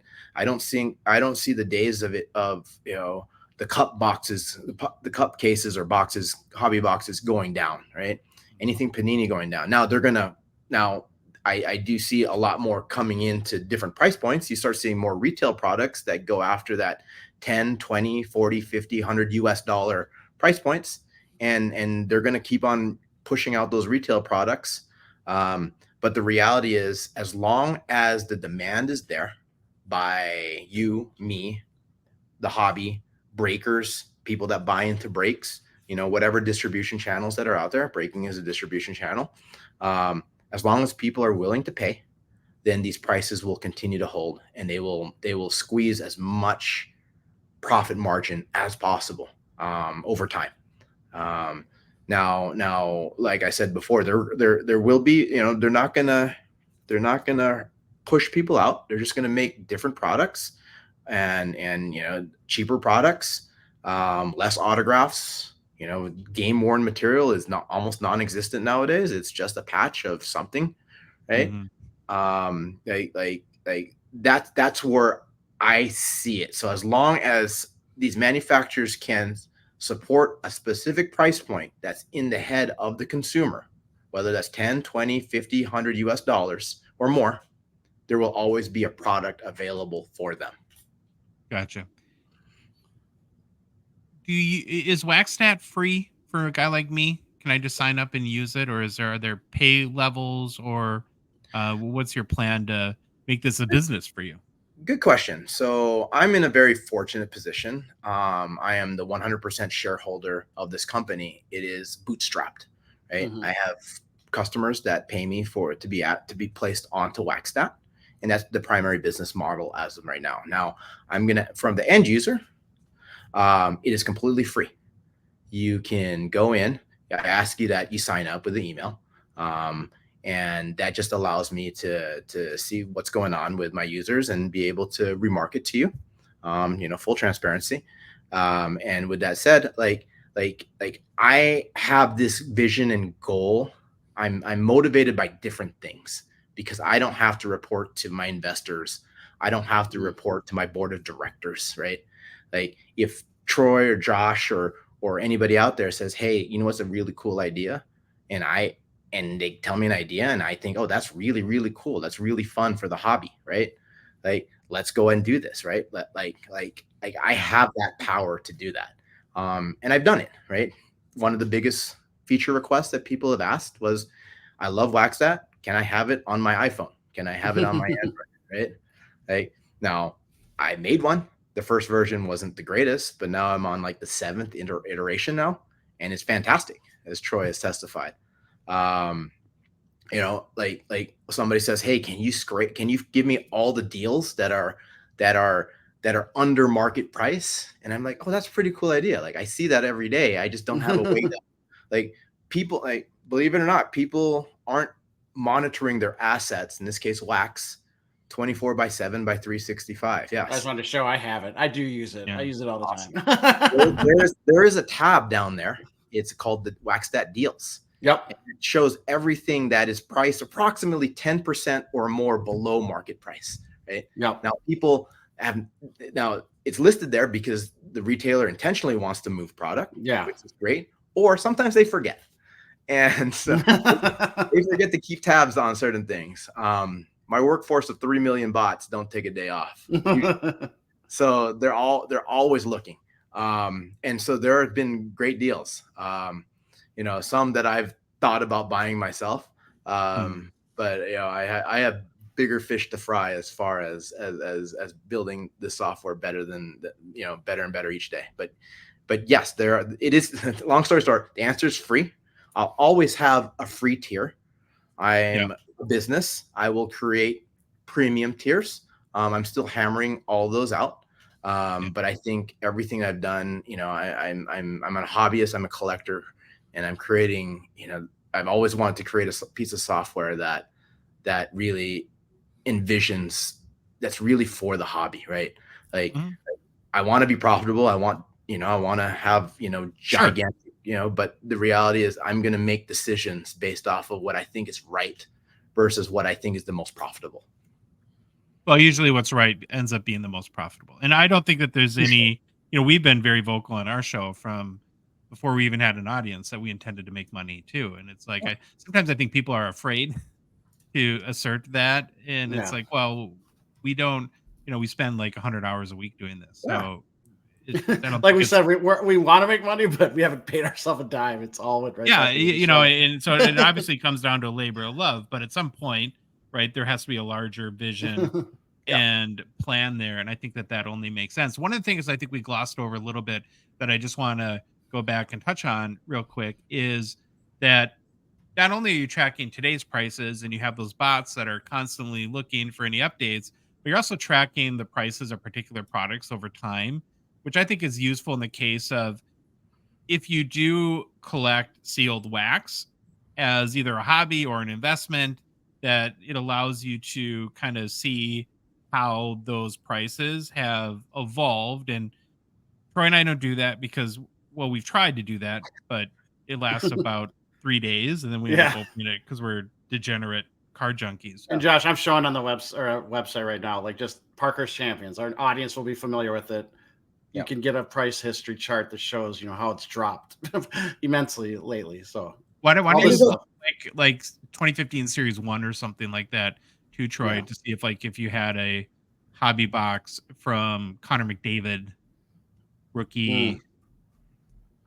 I think that might be interesting to look at. And while Troy's doing that, Allan, you also have mix of SKUs between hobby and retail as well. Is that correct? Yeah. So that is actually one of the eye-opening things, right? Is that the number of products, the number of SKUs out there is just massive, right? It's massive. Not only are there hobby product lines, cases, hobby boxes, jumbo boxes, right? There is multiple different retail products. And there's not only, and for those in the United States, we have Target, we have Walmart as two of the bigger distributors. Canada has, sells the same exact hockey blasters, but they have a different UPC code, right? They have a different UPC code. And so it is a very challenging thing to understand all the different UPCs for a specific blaster box.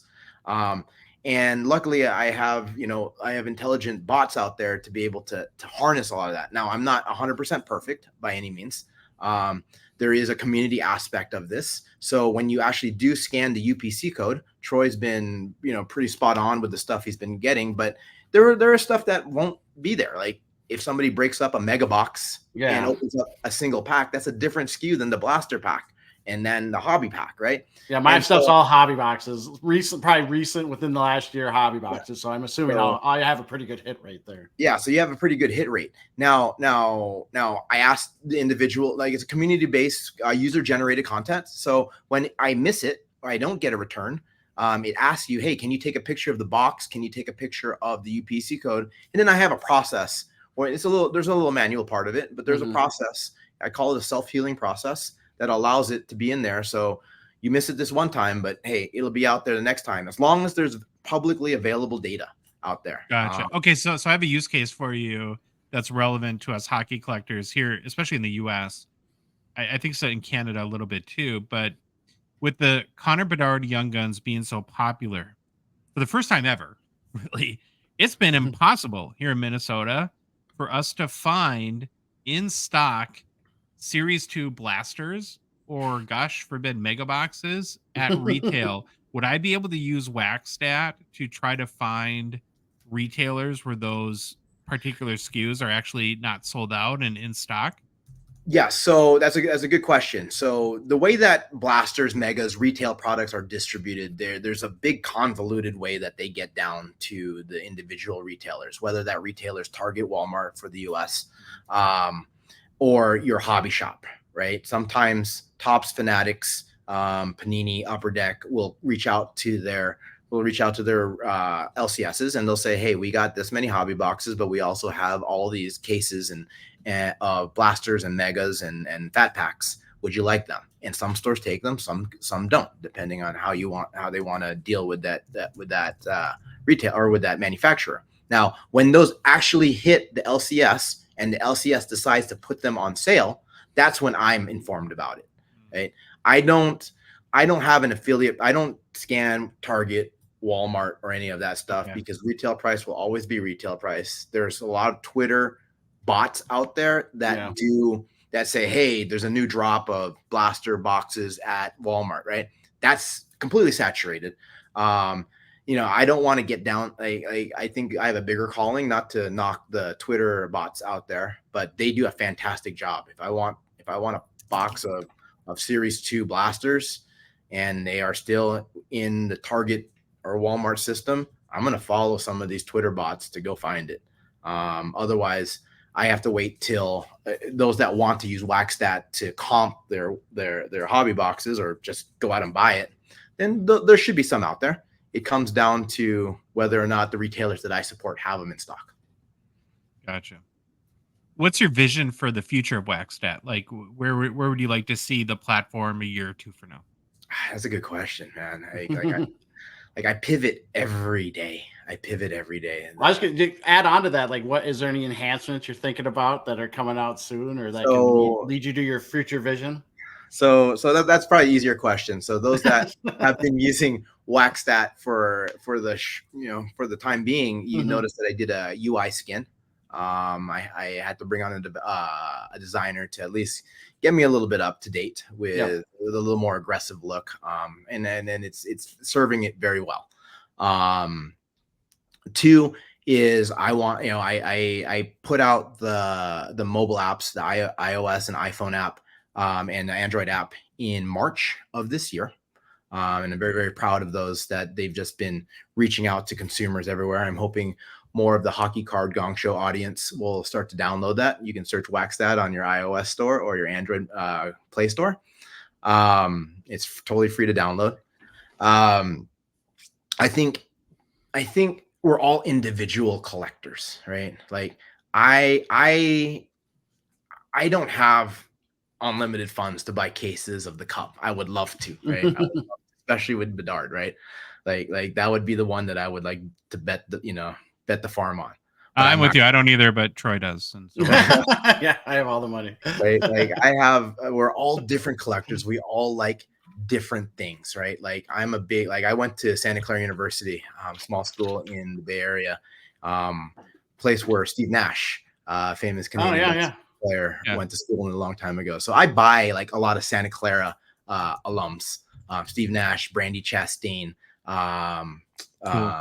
Kurt Rambis. So I have a very different, I have certain things. I think the vision, at least for the wax side, is can I understand my customer better?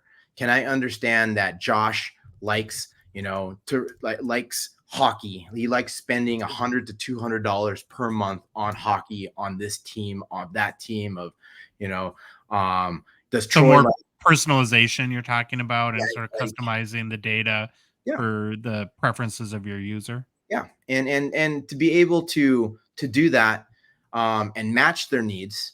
And whether it's a box of wax or something along those lines, right? Like people love to rip. And if I can find if I can give you a value of your buy, and if you decide to get it, then it's a win-win situation for that. Like I truly believe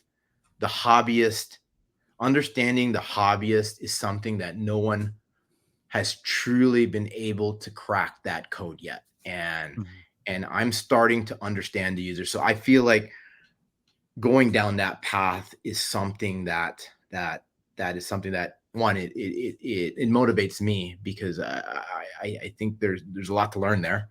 And it doesn't seem that anybody else in this industry has been able to crack that code. And I want to figure that out. So something along those lines, it seems to be the natural progression of Waxstat. So I would assume that I'm trying to think of like all the users that use your platform, that it's hobbyists like myself and Troy and Louis, and then breakers, retailers to make sure that they're price competitive. are the manufacturers paying attention at all? And I 100%. guess maybe as a follow-up question, are you gonna try to track any of the direct to consumer stuff that they're doing as well? Right, so to answer that question, one, I think everybody in the industry has Waxstat on their radar. For two core reasons. One, it saves them a ton of time, right? Right. That and in exchange for free or for a download or for an email registration, it saves you time.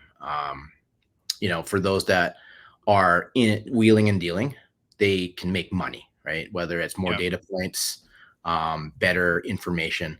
So there's tremendous value there. Now, manufacturers, they have a good view from what I understand. I have no employment there at any of them. But they have a good view of what they're selling their boxes at or their cases at allocated price. They know who's moving stuff faster than others, right? Mhm. Who's rebuying into stuff and who's willing to rebuy at whatever price that they're willing to offer them. For those that don't know, the way I understand it, I'm not a retailer, full disclosure, right? Like Tops, the manufacturers, Upper Deck, Panini, they have wholesale costs, call it that, the allocated price.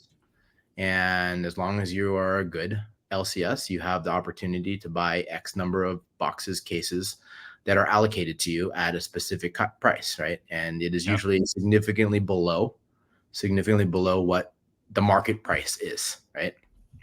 And that's how they make their profit. That's how the LCSs make their profit. And then over time, do you show allocated price? No, I give didn't an idea show what the wholesale price is. Yeah, I know that data, but I in all fairness to the manufacturers and all that stuff, I stay focused in on what is the market rate, what is the price now, where has the price been, where's the price going to go now. Over time, maybe certain statistics will find their way, but the relevance, knowing that an item costs $200 but is selling for $1,000 doesn't really make me feel better as a consumer. It just makes me feel even worse, right? And we all know these allocated prices are significantly lower. But that's how these LCSs make business. It drives getting boxes in at allocated price. It drives the business. It's almost guaranteed sales. So they have a guaranteed cash flow week in, week out.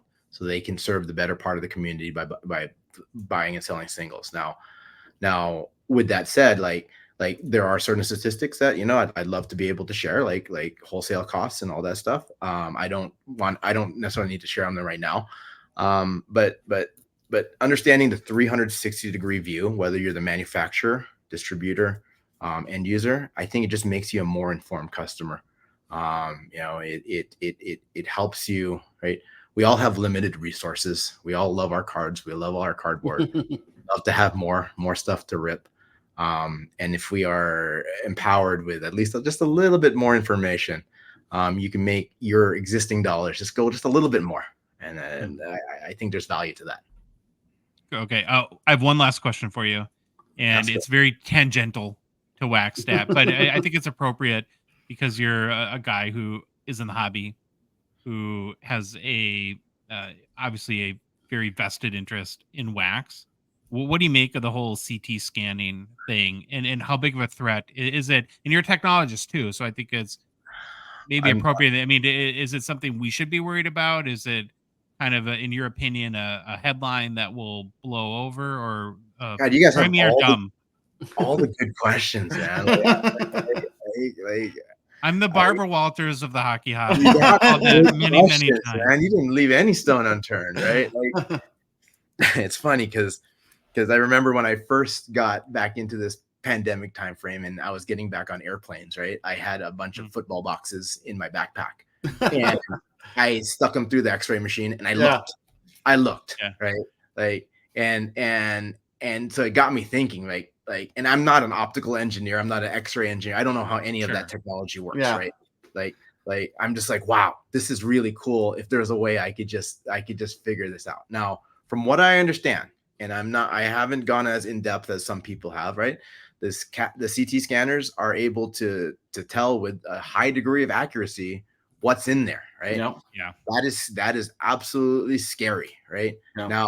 Now, as a wax box buyer, as a wax box seller, it hurts both ways, right? Like if you got that Bedard, card, like, and you can prove that you have the CT scan and you can show it and you can somewhat guarantee that it's in there, that box is way more valuable than the other boxes sitting there, right? So will it can create a whole new market.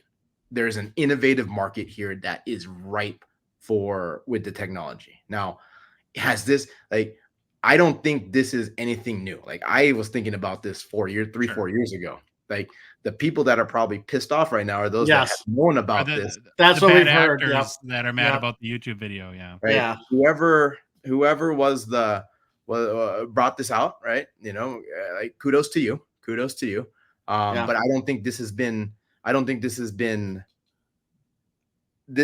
going on for quite some time. Yeah, that's what we're hearing. It's been around for a while, and now it's think finally out in the public.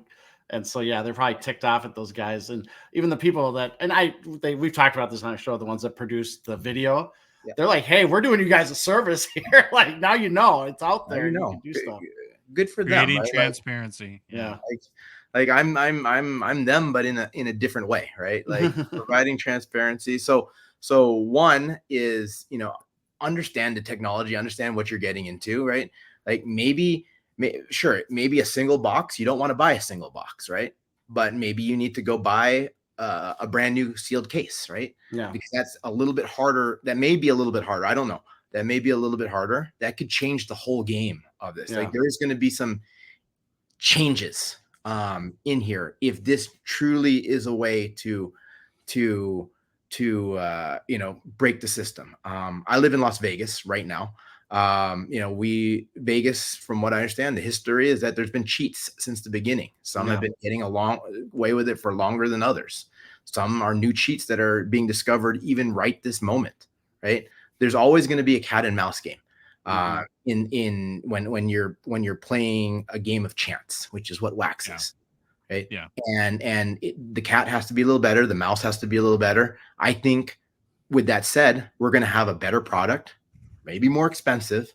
But there will be a better product. There'll be innovative change, and there will be new opportunities out there for those that are just one step ahead of everybody. So, don't they say necessity is the mother of invention, right? Absolutely. So now there's a lot of necessity to innovate wax boxes. Well, we really appreciate you coming on the show, sharing your Waxstat journey, hopefully introducing Waxstat to some people that were not familiar with it. It's waxstat.com. You can go to register for an account. You can go and download the Waxstat, WAXSTAT app, either in the Apple App Store or in the Android as well. And really appreciate you coming on, Allan, and wish you the best of luck.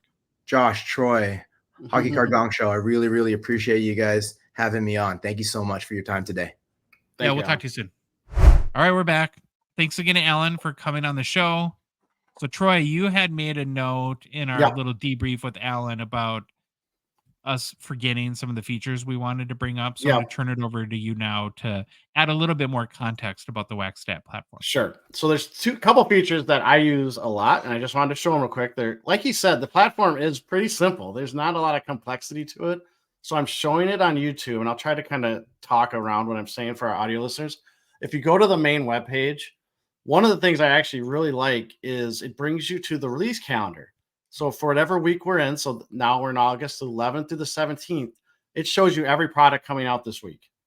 And then if you want to see what's next week, you can just click the next week button, and all of a sudden you see everything else. To me, this is so much easier to use than like going to Beckett and seeing a static list. And it's just one of those things that I've really enjoyed about the site, that it was actually really simple. And when you go to it originally, there's a filter button, if you're watching on the top right, where you can actually filter what you want to look at: baseball, hockey, whatever you want. So that's one thing I wanted to say. Like, I love just the release calendar. And then the other thing is, if you create a login, like he said, you can actually, I created like just a kind of a dummy watch list. And if I take this to all, you can actually set up a watch list to have it email you or give you notifications. I believe the app probably kicks out notifications on when price change stuff happens. So like I have all these boxes I put in here, like Parker's Champions case, and it shows me the prices at the different retailers. And I haven't turned this on, but I can turn on email and app notifications to let you know. So Allan knows there's definitely some work that needs to be done still. He mentioned that many times in our interview on stuff that working on, or how he gets the designers to work on stuff. But those two things, we kind of talked about them very briefly on the interview, but I wanted to show people, if you're watching on YouTube, some other functionality. But besides that, look up prices and history and all that stuff. It's really easy to use once you get into it. It's very simple and it's not bad. Like I think that the key to this platform for me is when you're at a show or at a shop or at an online retailer and you're looking at wax and you think to yourself, is this a good price? Yep. It takes 2 seconds in Waxstat to verify that. And it's a barcode scanner. And you just scan it and look. So thanks again, Allan, for coming on the show. And congratulations on building a pretty useful tool for the hobby. Well, boys, time for new product releases. And big day the other day, we got our first look at the 2022-23 The Cup card designs. What is it? Just shots fired. Got the CT machine firing the cup boxes through there. Shots fired. Shots fired. Boy, if I keep thinking about how big an issue this is, and I keep thinking, like, I keep saying, like, oh, I'll put a piece of metal in it. Watch, they're gonna figure out a way to make the cards like basically melt themselves or something if they get hit with like it's like a radiation, right? Is that what a CT scan is? But I don't know. I think the gong is banging on how big an issue this is. Wow. So I'm hoping something comes out from the card producers quickly on solutions. How ridiculous would it be if we got a gong? It's at various parts of the show. Well, hey, if Neil sent me bells, I got bells I can hit. It's kind of a very weak these gong. Stupid button bars don't work. Then let's go old school on the bit and just hit it like a dong, like a big gong or something like that. It is always exciting though to see the new designs for the cup, and so we're less than a year away too from. Remember, 2021-22 was released on December 20th, right before Christmas. They're catching up. Upper Deck, I don't know, consciously put out or leaked the solicitation. There are 16 previews of cards that will be included in the set, so we're going to roll through some of the images. I did have one though precursor question that I've been thinking about the past day. I kind of don't like how like Upper Deck is like half leaks out the information. I think they should do one or the other and either be like the music artist that drops the album out of the blue. Like nobody, all of a sudden it's just like for sale and everybody's like, whoa, what happened? What's going on? Or just do like the whole legitimate months long pre-sale effort.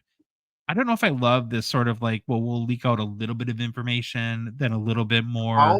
How did you see this information? Like, how did you first consume it? I think that the first people that get it are the distributors. So it's like Universal or one of the big Canadian distributors. And then they tweeted out the solicitation. So that's how I saw it.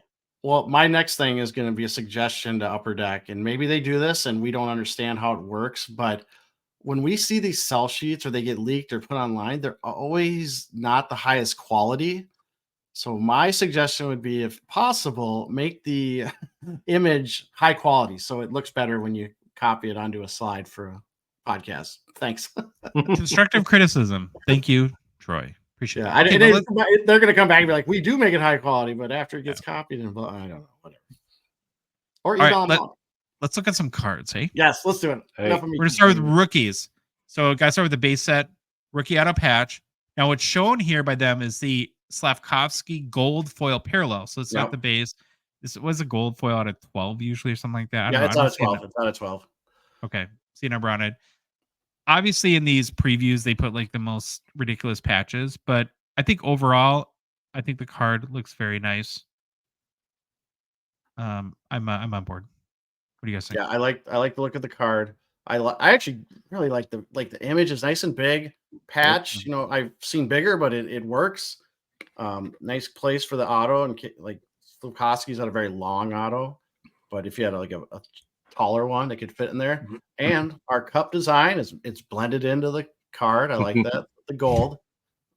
Very important. Yes. Yeah, I'm a marketing or I'm a designing genius. I think you're the premier Not. card design critic in America, Troy. I So probably am. I'm the premier logo complainer.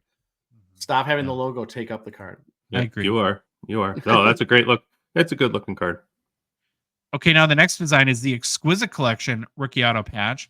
Yeah. Now they've sort of done the yin and the yang from the gold to the silver theme. I think, though, too, a very nice looking card. Interesting choice to sort of cover up most of the player's body with the patch. Again, a ridiculous patch. So that sometimes it's hard to evaluate the design of the card when the example patch is so nice. Yeah. But I think I prefer the Cup RPA better than this one. But what do you guys think? I'm not I mean, I love the patch, but I'm not a fan of it taking up so much on the player. But I don't know a better way to do this. That's the thing. So, I mean, obviously it's the design decision, but if you're into Make it patches, smaller. this is great. Yeah. Well, yeah, but Make then it- you want like Exquisite, right? Have a nice big patch on Exquisite card. So it's not. I'm not a fan of it, but I'm sure a lot of people are. You a fan of the logo? Well, it's like, is that the buffalo face? Is that what I'm? No, assuming not this that is? logo. The Oh, Upper that Deck yeah, logo. Oh, that's fine. It's It's blended silver, in. blends in, looks great. Good I job. just want to make sure you're happy. Oh yeah. Okay, Upper Deck now with the third rookie design is the 0304 Exquisite Retros. Part of me wonders if at some point Upper Deck was like did something criminally wrong and were sentenced to 8 hours of community service and to make 0304 Exquisite Retros So for the is rest this a of retro like human limited logos? Is Yeah. that what I'm reading? Okay. Yeah. I like this. I think this looks good. I know this is like iconic, right? The Exquisite. I do wish I don't know. Just the tiny little headshots are kind of funny to me, but what are you gonna For do? anyone that doesn't know, 0304 Exquisite predates the Cup. Yeah. And these are all the card designs of the LeBron James. Yeah. Iconic. It was the first Exquisite collection release too. And Now is this Exquisite Gene or Carvin? Who created this? Was this Carvin. Carvin. And so they really pay homage to basically Mhm. the LeBron rookie design. Again, nice patch. It's Dark Eye Boldy. I like that there's a clear space for the auto. So Yeah. I can, of course, nobody doesn't like 0304 Exquisites. It's Yeah. just a matter of should they be every single year. Yeah. The next rookie is the Cup Foundations rookie. These come in there's a lot of parallels to this. It starts with napkin patches, basically, in Yeah. jerseys, all the way up to, I believe this is like the gold foil version again that is out of 5 or something like 5. that. Has 4 really nice patches. They're all kind of doing, it's kind of funny. In this case, it looks like points of the star, but they're all going in Going the wrong Different different directions. Kitty Wampus directions. But I don't know, nice looking card. What do you guys think?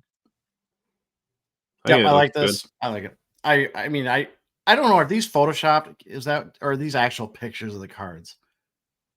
I assume at this point these are digital creations. Okay. It looks good. Then the last rookie in the Upper Deck preview is the Autograph Monumental rookie patch booklets. These are pretty amazing cards if you're a patch person, of course. Yes. They're all out of 6, so they're very tough to get. Troy, are you a fan of the booklets? I am. I know. And Phil, when he came on, I said I like booklets, and Phil thought they are not hockey cards. It's not a card. It's not. They're more, he considers them more memorabilia, which is fine. I mean, that's everyone can have their opinion. I do think they're hockey cards, but I like these again. But I do struggle because I mean I guess when the patch is this monstrous, I can live with a little tiny headshot. And you get it's what the card is. It's a monumental patch. Like it should be huge. So lives up to its name.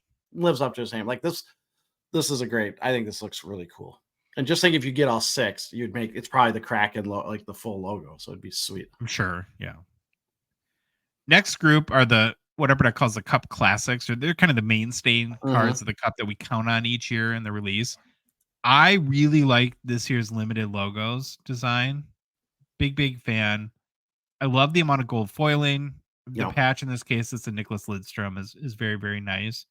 It's a little bit of like a retro feel. There's kind of like a sepia and like brown kind of tone to it, but I think as far as limited logos design goes, I'm a big fan of this one. So it might be my favorite card of the all 16 preview. Is the logo going the wrong way? Nope. That is it going up? No, I think that's right. Yeah, I don't know. It's driving me nuts now that I think this logo is the wrong way, but I know it shouldn't. Where is that patch from? Because it's obviously. Oh no, it is. It's going up. Like this is off of. I'm looking at the real logo.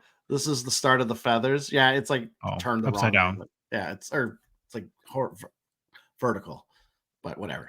I would assume it'd have to be a shoulder patch, Louis, because you're right. That's not the center. Yeah, is that big enough to be the center patch? What? That no way. That's no. That I'm guessing shoulder. You'd never get the front logo patch in that little square there. The next one is emblems of endorsements, and it's the sample is OV. Now again, I'm pretty sure these are sort of Photoshop, but that patch combo is amazing. Yeah, it's awesome. In my perspective, like I would be doing cartwheels in my living room. Probably break a leg if I pulled this card. This would be amazing. Yeah, very cool. I think that one's my favorite so far. Really? You like this one the best? Yeah. Well, I'm going to say something. I think I've been this is the first time we've really looked at the cup, and I think every card so far out of the first 8, we've been pretty good. Like I haven't seen any crazy things yet, or not crazy things, but the things that people are where we're like, oh, I don't know if people are gonna like that. And Billy, if you're watching or listening, I take this card. I think you can make it happen. Nobody's listening. It's just you and me. If you get this in your quality assurance case, and you need to get rid of it, there you go. Cup Trios, kind of a cool memorabilia card that features 3 players. In the example upper deck end, it's from the Canucks, Elias Pettersson, Brock Besser, and brother Quinn Hughes. Yep. Now, there are also versions of this card that come in 4 players and 6 players. But if you're into memorabilia cards, I think it's a good design. Mm-hmm. And yeah, looks good. The NHL collection, this is not a card like that I typically like a lot. And so I'm trying not to be too critical in my feedback because there's nothing wrong with the design. The design is fine. I've just never, it just looks like a Victorian mirror of, what's that dumb show on Netflix that Bridgerton, was that what it was? Yeah, probably Bridgerton or something. I'll have to ask my wife. She knows all those. Yeah, like that. It'd be like a mirror on Bridgerton or something like that. No, keep going. Sorry. No, I'm done. You can. I was gonna say this reminds me, and I know if I looked at them side by side, they're not going to look anything close, but it reminds me of a Champs Signatures card. I don't know why, it just does. And I really like the Champs Signature cards. I'm actually a fan of them. This one, I'm okay. I mean, it's nothing that I'm not going to tell you it's the greatest design ever, but I'm okay with it. But I see what you're saying. Like, it's just, I don't know. There's something. Is it the off-white on the card that you're thinking of? Yeah, maybe. That's probably what it is. That reminds me of the Champs Signature cards. All right, the next category are new cards. So these are new additions to the Cup this year. Never before seen in the Cup. The first one is a mismatch from a couple inserts in the last 2 Cup releases. This is very exciting. So they took the basics and chemical composition and created a card called Basically Chemically Dependent. I thought you were serious. I was like, oh, maybe they figured it out. Oh, no. Basically, that's a good one. Chemically dependent. Hopefully, some way down the road that becomes an Easter egg. Basically, chemically dependent. I love it. Good one. If you can't entertain the audience, at least entertain yourself, and that's what I try to do when I'm writing this 100%. Show. Yeah, a mismatch between the basics and the chemical composition would be amazing. Okay, for realsies. Here's the real new cards. There's dual shields. Nice. I'm surprised this hasn't been in the Cup before. Or was this like always an ultimate card or something? I was a little shocked that. Yeah. I mean, if you're a shield guy, it's pretty awesome. I think it's a nice design for 2 shields. It's all about the player combinations with these cards. That's really what makes it. So I see this as like half card design, half checklist. And to have a Brady Tkachuk, Matthew Tkachuk on one seems pretty cool. I'm sure Phil would find a reason to hate it. 'Cause he's like the what do they call the people that always disagree with you? They're the Oh, I don't know. I was thinking the SNL skit where it's not Debbie Downer. Is it Debbie Downer? Where I can't remember the. no, it's the Target cashier who disagrees with everything. Yeah. So, all right, we can move on. Inked Impressions is a serial numbered auto card. So this one reminds me of it's like a little This is like the artsy. Chaps. Yeah, where they had like a pencil eraser and they had a picture of the card and they kind of like erased around the background a little bit. Mm-hmm. I think it's okay. I mean, I have no problem with it. Louis, does this card offend you? You look mad. I don't like this card at all. Okay. It's like an impressionist painting. I'm guessing that's what they're Yeah. going for with impressions. Or remember when our wives always wanted to paint rooms with the little like sponges? Remember when that was the thing? Oh, sponge painting, yes. Yeah. I'm just happy my my history of art class paid off from college. Thanks for Yeah. that one. Yeah. There you go, Troy. I get You're what a they're fan. going for. I get what they're going for in this card, but You- just doesn't tickle my fancy. You're not buying what they're selling. Right. Okay, the next one we got to talk about a little bit more. I think this next card is very cool. I do admit, though, the name had me completely tied up in knots, so much so I had to reach out to Upper Deck and say, how the heck do you... You could have reached out to me. I nailed it. Okay, you got it? Well, what is it then? Materialistics. Well, what is that? That eye is weird, though. It's material eye sticks? Yeah, it's materialistics. Like totally, that's what it is. I know that's what it is. And Bill, I think you had a voicemail like from someone. I did. telling Yeah. us. Oh, I get it now. Right. So if Yeah, you did material and stick, materialistics. Yeah. if you knocked off the KS, it would be materialistic. Would be, and then it's a word play. It's a word play, Louis. This is the only one I'll ever get right. This was my jam right here. I got it. I'm done. I retire from trying to get words right now. Billy does this. So remember he did it with Metallics, where everyone called it Metal X. Everyone called it Metal X, and it was Metallics. Yeah. So what do you think? I actually dig it. I dig a stick and a patch with an auto. That's a great combo. It's a patch, very nice patch in the case of Connie McDavie here. A stick, and then like Troy said, the auto. I think it's a nice looking card. Are you a fan of this, Louis? Yeah, I like this one. I do. I hope they have some that have his name, like where his name. Yeah, that'd be sweet. That would be pretty sweet. Sorry. Are they allowed to include, like, let's just say, I don't know what he uses, but could you have CCM in there or part of it? Is that allowed?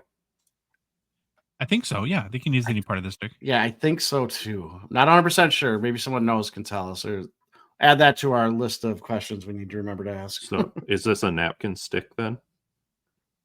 No. It's got that carbon fiber feel. Yeah, it's got the carbon fiber on it. All right.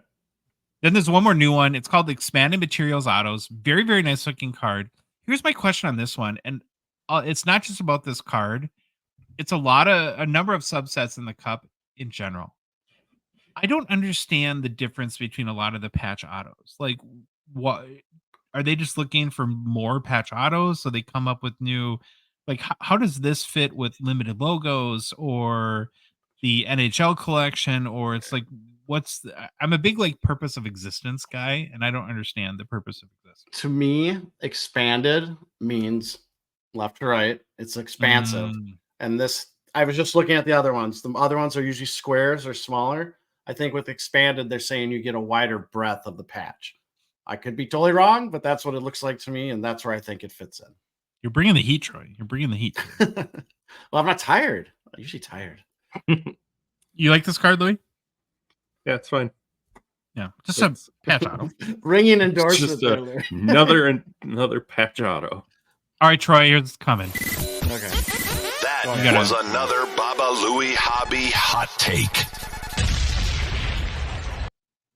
Another Baba Louie Hobby hot take there. Nice. Love it, Louis. Love it, love it, love it. Okay. The last preview category is booklets. So I'm sorry, Phil, but we got to go through it. Now, I think we're all kind of booklets guys. I mean, we don't like specifically collect them, but they put 3 booklets in their cup preview.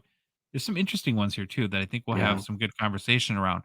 The first one is a very long name for a card. It's the brand logo autographed rookie patch booklet. Whew, exhausting. So the example features LA Kings Brant Clark with an Adidas logo from the jersey on the right side of the booklet, a full like patch of the Adidas logo. I'm guessing it's going to be from like player worn or photo shoot because it's a rookie card. Would be awesome if it's game used. Here's my question though. When it comes to 2024-25, the cup, now that Fanatics makes the jersey, do you think Upper Deck will have the cojones to make a card like put this? a Fanatics logo on it. Fanatics logo. I don't know. That's a conversation for the upper management at Upper Deck to have. That would be something else, wouldn't it? I wouldn't count on it happening. No, would be I my don't. prediction. I don't think so either. Especially if they start going and try to do the unlicensed hockey route. I don't think you're going to give them any advertising. So, what do you think of this? Like, part of me, if I'm an Adidas guy, I think this is really cool. But part of me is like, stop advertising to me. But I get it. It's part of the jersey. I don't know. I don't know what I feel about logos of the of the jersey. Man, it's like jersey tags to me. I'm not a big jersey tag. I don't want to see the laundry instructions. Like, that's weird. I think it's a generational thing. When you're young in your 20s, you're all about the brands. When you're old like we are, you think brands that actually makes sense because we were probably this. I mean, I was the same way when I was young. I was Nike to the death because Portland, Oregon, family out there. And I just loved Portland. That's where Nike were. They're actually from Beaverton, but all about Nike. So yeah, I could see that. I think like from a breaking down the card perspective, the cool thing about it, brand aside, is that you get a part of the jersey that it's a full part of the patch and it's the only one on the jersey. So it's, I guess, unique from that perspective, but that's me engineering coolness or trying to talk myself into it. Where were those? I don't remember those Adidas patches on jerseys. Do you? I wonder if they're on the. Do you think they might be on the bottom, on the inside? Maybe. Well, they got to be on the outside, right? Why would you make the jersey and not have your? It's either on the back of the neck or down on the bottom of I wonder if it's back corner of the jersey. Oh, maybe. And I'm wondering. It says this card's out of 3. I wonder if one's from home, one's from away, and maybe a third jersey, right? If there's only one. I don't know. Reverse retro. I don't know. I don't know. So, okay, the next one is Legends of the NHL triple signed booklets. I want it. Yeah. You haven't even showed the picture and you already want I know. I want it. Here it is. I want it. Well, this is right up your alley. Louis likes brodeur. Troy likes goalies. Probably the 3 biggest or most relevant hobby goalies in this example: Hasek, Patrick Waugh, and Brodeur. Now, I actually made some waves on our YouTube show, Jeremy Lee, in the Fanatics Weekly Auction. We were looking at like a triple or 6-way signed card, and I mentioned that Upper Deck, Troy, tell me if I'm wrong, had said on our show that basically most cards going forward that have 3 or more autos would be stickers. I kind of couch it by saying I think that that's in most cases, not every case. This one definitely does not, and thank God, because I think this card would be very diminished in stickers. But here's another one, though, before we move on and keep on the sticker theme. This is one that all comes down to the pairings. This is a brilliant pairing on the checklist. And if they got creative and found a way to get, what are some other ones? Of course, like if you had Gretzky, Messier, and Curry, something like that. Well, right? Yeah, you can definitely do team trios, but like, I don't know, I think like leading scorers in a year as the top 3 or something like that. Or next year, the Hughes brothers. Yeah, brothers would be a good one. Yeah, something like that. Then the last one is the 9-way auto booklet, and these are all sticker autos. Yes. I love the concept of these. I love these cards. I still feel like the cup shouldn't have any sticker autos. So here's the question. I want to get both of your answers on this. Yep.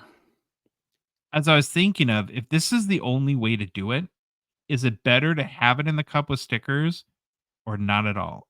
I think I'm in the not at all camp. I'm in the not at all camp. I think I'm in the. If this is the only way it can be, I'll take the sticker. I know I'm in the minority. People are gonna yell at me, tell me I'm not a true collector. No, maybe not. It happens, but I think if this is the only way to do it, then get them in there, and we'll just You have to live with it for now, unless people stop buying. I mean, how you if you got it, stop buying it because of this, and maybe that makes them change. Like I don't know what to do. Like what changes their mind?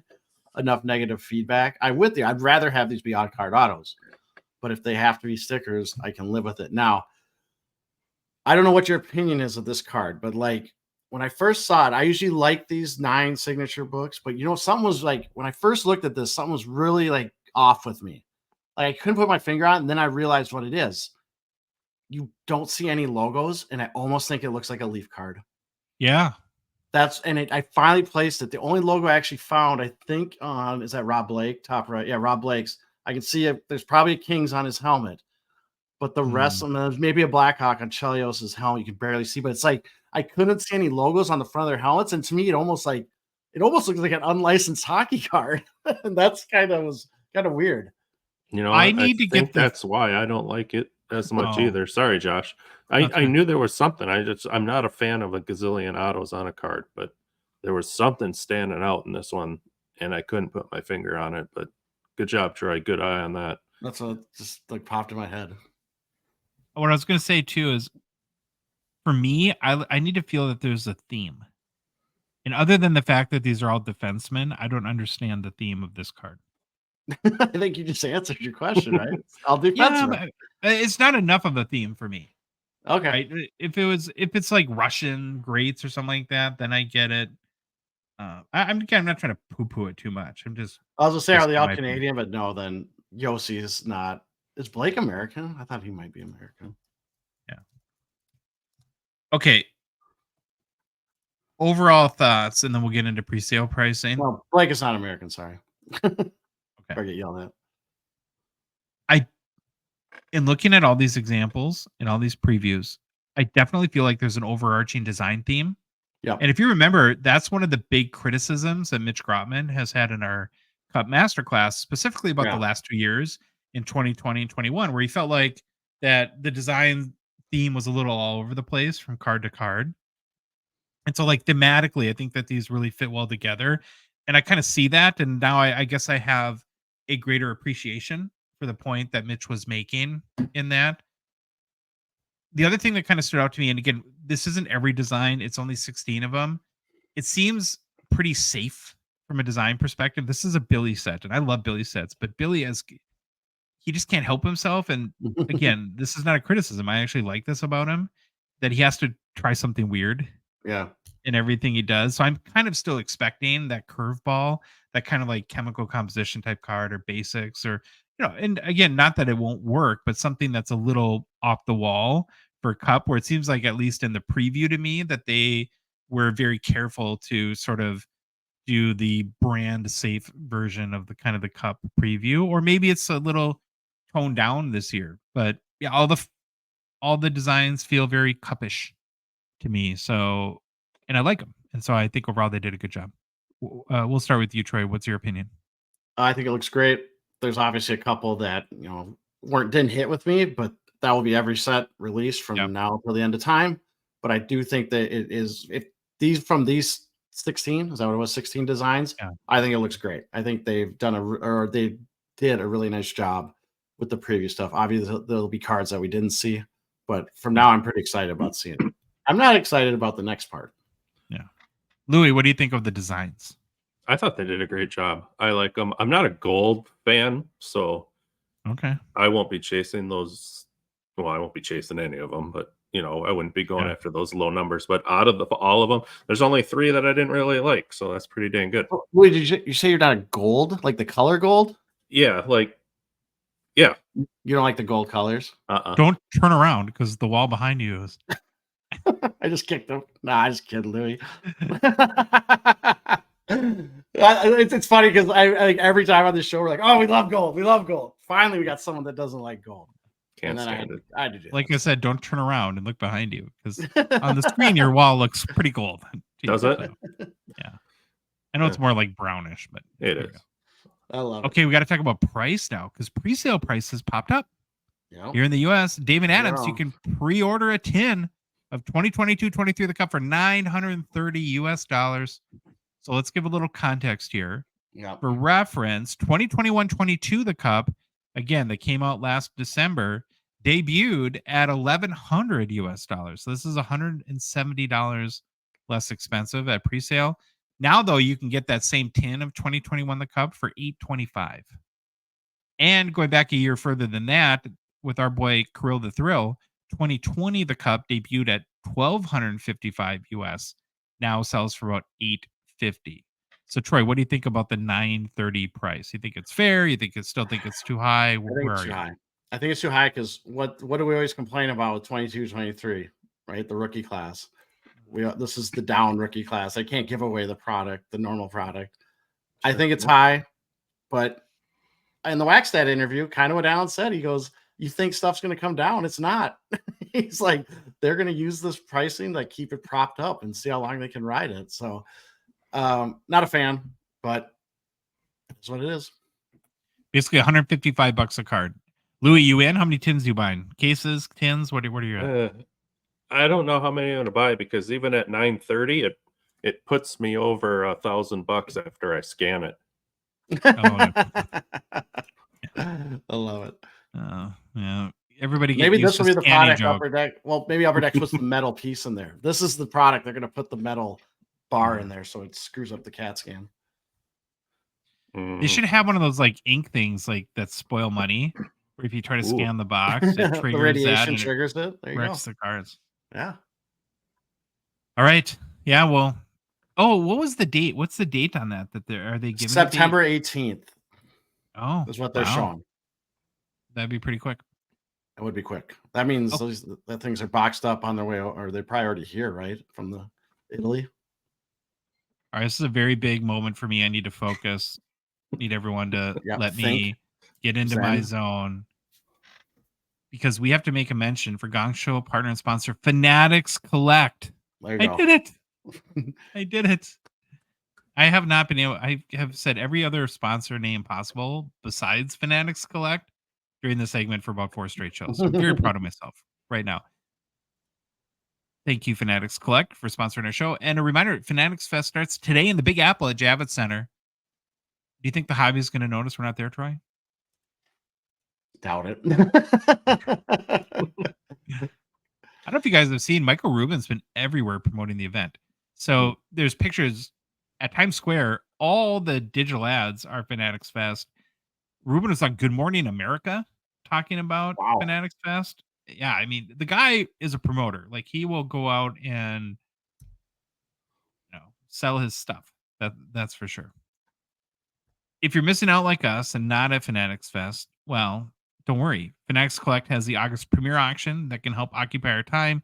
It is live now, runs through August 22nd. Remember, there is a Wayne Gretzky OPG PSA 8.5, kind of very interesting grade that I think is worth looking at there. And then there's also my favorite weekly auction, Fanatics Collect Weekly Auction. Live ends this weekend on Sunday night. There's 422 total hockey cards available this week to bid on at fanaticscollect.com.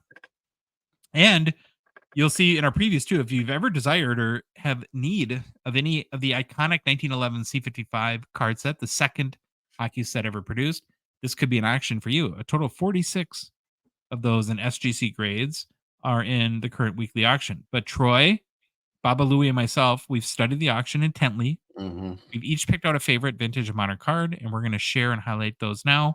We'll start on the vintage end. So my pick is a little bit of a mea culpa, I think as they call it, and just a really cool card. So I had to pick the 1911 C55 George Vezina SGC 3.5. So it's hard to pass up on, of course, any widely revered hobby grail card to feature. I would say definitely one of the top 5 most iconic goalie cards, maybe in the top 5 most iconic hockey cards, is the 1911 C55 George Vezina rookie. Some guys might even put George Vezina on their Canadians hobby Mount Rushmore. Others might even nominate him for the Canadian hobby Mount Rushmore. And then there's dopey podcasters that wouldn't even mention him, which is, so that was the number one thing we heard in feedback wise about our Canadians Mount Rushmores. So as my mea culpa, I'm going to let this ode to a dead goalie serve as my official apology for that. So Vezina played 16 seasons with the Montreal Canadiens, which are both the NHA and NHL at the time, from 1910 to 1925. 70 wins, 67 losses, 1 tie. in 138 games played, had a goals against average 3.61. There's no save percentage at that time because shots were not recorded. Yep. 7 times in his career, he led the league in lowest goals against. Unfortunately, his career was cut short as he passed away from tuberculosis. God, I couldn't say it for a minute. After leaving, I didn't step in. Do I need to step in and say Yeah. it? it's like, "Ah!" My brain stopped. Tuberculosis. After leaving what would be his last game in 1925 due to the illness, he passed away a few months later. After his passing, the owners of the Canadiens donated the aforementioned Vezina Trophy to the NHL as a way to honor Vezina, and has since been awarded annually to the, well, up until 1981, the team with the goalies the least goals allowed, and then now voted on by general managers the best goalie in the league. Yeah. Vezina is a 2-time Stanley Cup champion, was one of the 9 original inductees into the Hockey Hall of Fame in 1945, and as many people have mentioned to us since we debuted our Canadians hobby Mount Rushmore, the 1911 C55 Vezina rookie is, of course, one of the most iconic cards in all the hobby. So let's get into the card now. It's an SGC 3.5, Pop 1, 27 copies graded higher by SGC, including there's one SGC 9. That would go for a pretty penny, I would guess, at this point. The card's off-centered, left to right. It's probably the biggest flaw. All corners have wear, but I think I'm in the camp with old cards like this. I just want to see even or consistent wear on the corners, and I'm fine with that. The card is 13 years old. Mm-hmm. It's going to have some condition issues. I think, though, overall, the card has very nice eye appeal. There's nothing distracting about the print or anything around the image of Vezina. Like sometimes you get fish eyes or blemishes or stains that I think distract you from enjoying the card. I don't see anything in that regard. But what do you think, Troy? Is this a Grail card? Would this be a Grail card for you? I don't know. I got yelled at for Grail cards. So yes, I mean yes, I want this card at some point. My budget doesn't allow for it right now. Mm-hmm. You're a goalie guy too, Louis. You like this card? Would you want to have a George Vezina rookie? I wouldn't mind having a George Vezina rookie card. Last SGC graded copy, or any SGC graded copy, was a 1911 C55 Vezina, was a 1.5 that sold for $8,100 US in August 2023. Now, a PSA 3 copy did sell this past March for $9,000. You got a current bid, Troy? $6,250 US. So with buyer's premium, that's already what, 7,800, something like that, 7,600. So yep. It'll probably do at SGC 3.5. Probably do maybe close to 10,000. We'll see. Yeah. Ooh, you got a little Cyclone Taylor action, huh? I do. So I'm gonna fix the picture for our YouTubers. All right, there we go. Yeah. So obviously we've already kind of said this. I also did a 1911 C55 card because again, this is my wheelhouse. It's a cool set. I love it. And a player I didn't know that much about. And I'm sure we've probably done them in the past, and I totally forgot about them. But it's the perfect combo. So I'm gonna start with the card first. 1911 C55 Fred Taylor, number 20. This one's graded an SGC 5.5. So looking at the card, pretty good shape. Color, the picture is really nice, like you said. Not really distracting. Like this looks great around there's nothing distracting from the card on the picture, and the color looks absolutely fantastic on this one. There's definitely like wear in the corners, but boy, it's evenly not a lot, if that makes any sense. Mm-hmm. It's there, but it's barely there on each corner. So it looks really good there. Centering definitely off a bit left to right, but top to bottom looks dead on almost. So that's really good to see. Edges look really nice, left and right edges, top. I mean, there might be some stuff going on at the top, but it's nothing huge. And then if you're a back of the card guy, like I am, I guess, like maybe I'm the only one, just notice there is kind of a mark on the bottom left third. It's just I don't know, it looks like a pen mark or something, but that's about it. Everything else looks really nice. Sometimes you see these cards with they're faded, like the black, or you can't read the letters. Or you can see like the T is missing a little chunk, but sometimes you see the whole thing all over the place missing stuff. So it looks really nice. So if you are a back of the card kind of person. It was the Renfrew Creamery King, wasn't it? Oh, yeah, that's what we played for 2 or 3 years. We'll get into that. I got all the stuff about that. Okay. Oh, whoops. There's one thing I want to also point out on the top right, this corner, there's top right corner, there's a little bit of paper loss. So again, that's on the back of the card. I just want to make sure you. All right. So now we got to learn about our boy, Fred Taylor, or as Josh kind of stole my thunder with the nickname. I love the nickname. Frederick Wellington Cyclone Taylor. Is Cyclone one of the best nicknames we've had in hockey? Yeah. Very underrated. Now, Has to be. I wish his name was Frederick Beef Wellington Cyclone Taylor. That would be better. That means his parents hated him. Yeah. Okay, so I kind of wanted to figure out why his nickname was Cyclone. Well, good old Wikipedia had it. So in the town of Portage la Prairie, they called him a tornado. In Huffington, Michigan, he was known as a whirlwind. From now on, he'll be known as Cyclone Taylor. That was allegedly written by Malcolm Bryce, a reporter for the Ottawa Free Press, after hearing Earl Grey, not the tea guy, but the Governor General of Canada, referred to Taylor as a cyclone about his skating ability. It was also reported that Malcolm Bryce stated, that new number 4 Taylor, he's a cyclone if I ever saw one. I want to do that in like an old-timey newsy voice. Like it feels like that would be appropriate. Hey, Taylor, it was a cyclone, There you got it. You got it.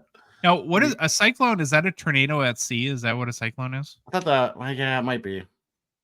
I don't know. I can't remember weather class. And I think it's Houghton, Michigan, too. Oh, is it Houghton? Yeah, sorry, Michigan people. Previously, Taylor had been called Tornado and Whirlwind, which I kind of mentioned. Okay, our guy, Cyclone Taylor, Hall of Famer, played 17 seasons of professional hockey. Check this out.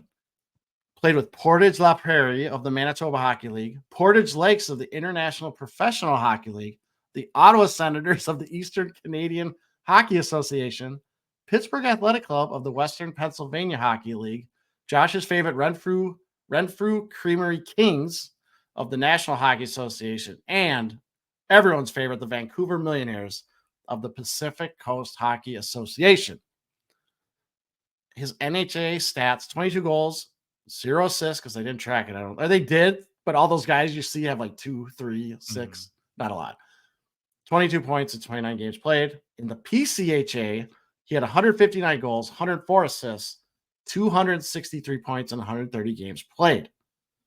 Taylor was known as one of the fastest skaters and most prolific scorers, winning 5 scoring championships in the PCHA, won the Stanley Cup twice, once with Ottawa in 1909 and once with Vancouver in 1915. Cyclone Taylor is often recognized as one of the first stars of professional era of hockey. And then also during his playing career, Taylor had a second job. He worked as an immigration officer and was involved in the, I'm going to mess this up, Komagata Maru incident. Go read about it. Are we supposed to know what that is? Yeah, if you read about it, it's like a pretty big, important thing that happened where some immigrants came to Canada, I think in Vancouver. He was the first immigration officer to board the ship. Whole bunch of politics behind the scenes. They got sent back. So it's one of the big deal. Wikipedia has a lot more information if you want to read about it. Okay. After his playing career, Taylor became the first president of the Pacific Coast Hockey League, serving for 4 seasons. Okay, this card, SGC 5.5. Pop count of this card is 5. There are a total of 45 graded copies at SGC. Highest grade they have at SGC is an 8.5. Couldn't find a sale for any 5.5 graded copy. The most recent sale I could find was an SGC 4 that sold at Heritage on June 22nd of this year for $900 US. Current bid $500 US. Yeah. Cool player. Always fun to learn about these guys. The one thing though that I want to get to the bottom of some point is, and I don't know if you've realized this too, or Troy, that I feel like Cyclone Taylor is about the 11th pre-war player that we've heard was like the first star of hockey. Yeah, maybe. Like Howie Morenz and who are some of the other? Like Hobie Baker was like that too, and there's a bunch of these like. Yeah, they were stars for a year. Louis, you picked a vintage card you liked. I did. I figured I'd keep up with the theme, and now that I'm learning so much about these cards, I figured why not take another one and take a stab at a 1911 C55 Ernest Russell in an SGC 5. First, we'll start with Ernest himself. He was born in 1883 in Montreal, Quebec, Canada. Can I stop right there? Hey, Troy, can you zoom in on Ernie's face a little bit? Sure can. I think he looks like Louis. Are you related? Is this your dad? Let me keep reading. Okay. No, I'm just kidding. He's not. Louis meets his dad on the Gong Show. Yeah, same hair. Dad. Papa. It was a Canadian professional hockey player and played as a forward. Russell was best known for his time with the Montreal Wanderers of the ECAHA, a prominent team in the early days of professional hockey.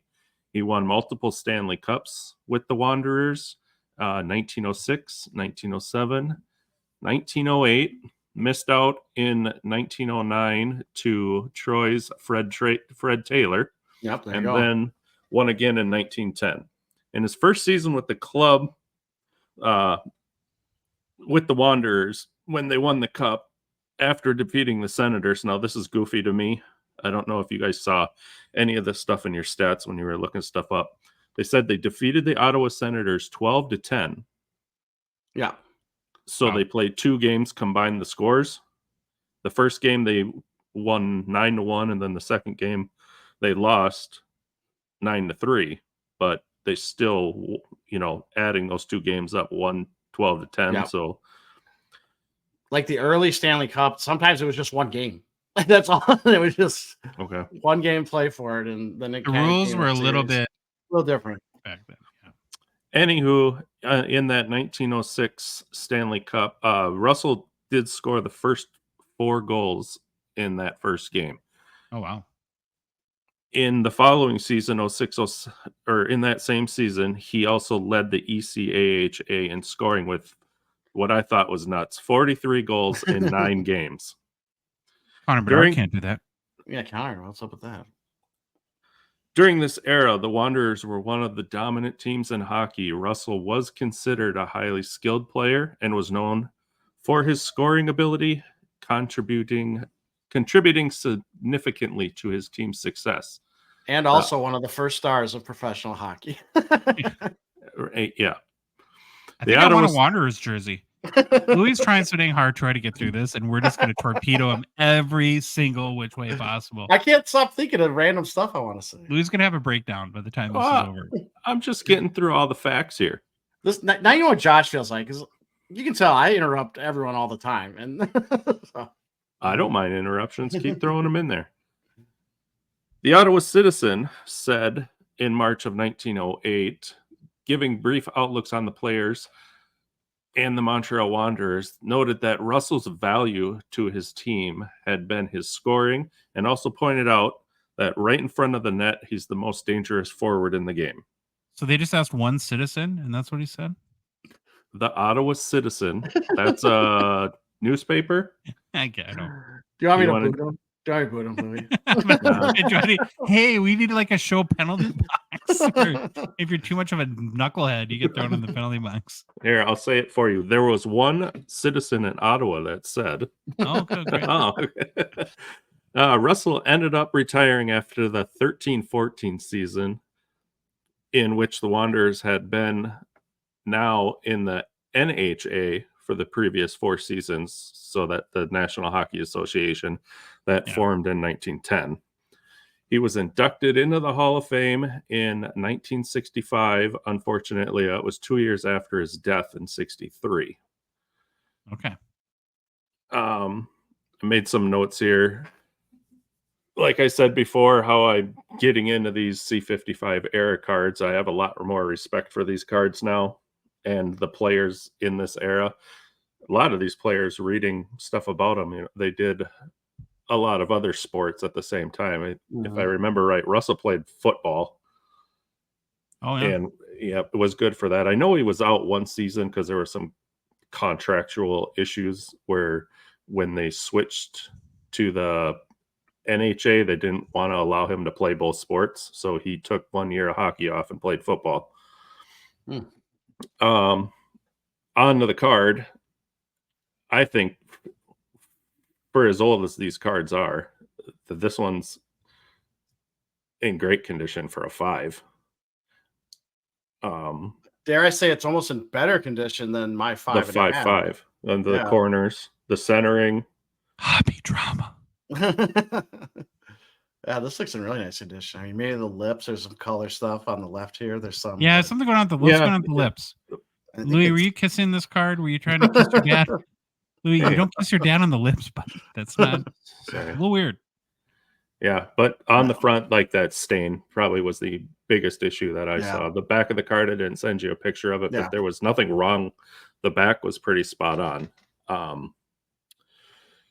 SGC pop count I found on this card was 31.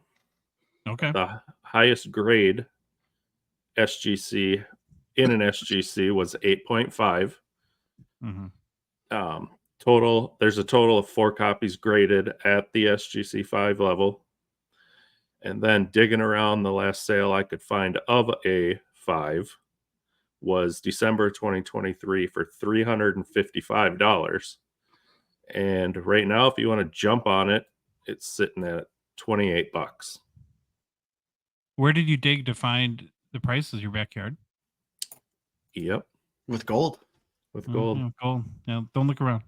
It is a nice card. And I don't think we've ever previewed this one before, so good job. I don't think so. Doing that. All right, we're gonna move on to modern. We're gonna the new stuff, guys. The new stuff. Well, I went to 1996 Summit Premium Stock Wayne Gretzky PSA 10. Modern enough. Modern enough. Card has 2 things going for it, in my opinion. So it is a Blues Gretzky card without. I've never seen this without the ever-present white turtleneck, and I am not a turtleneck era fan.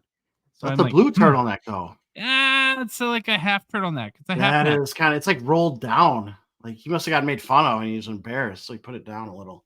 Yeah. Secondly, I think it's a cool looking card. I like the foiling on it, and I knew nothing about these. I'm like, Summit Premium Stock. What is this? Never heard of it. So I had to check it out. I am finding the mid to late 90s to be a treasure trove of kind of cool new stuff. Keeps popping up for I would call myself the slightly informed collector when it comes to 90s.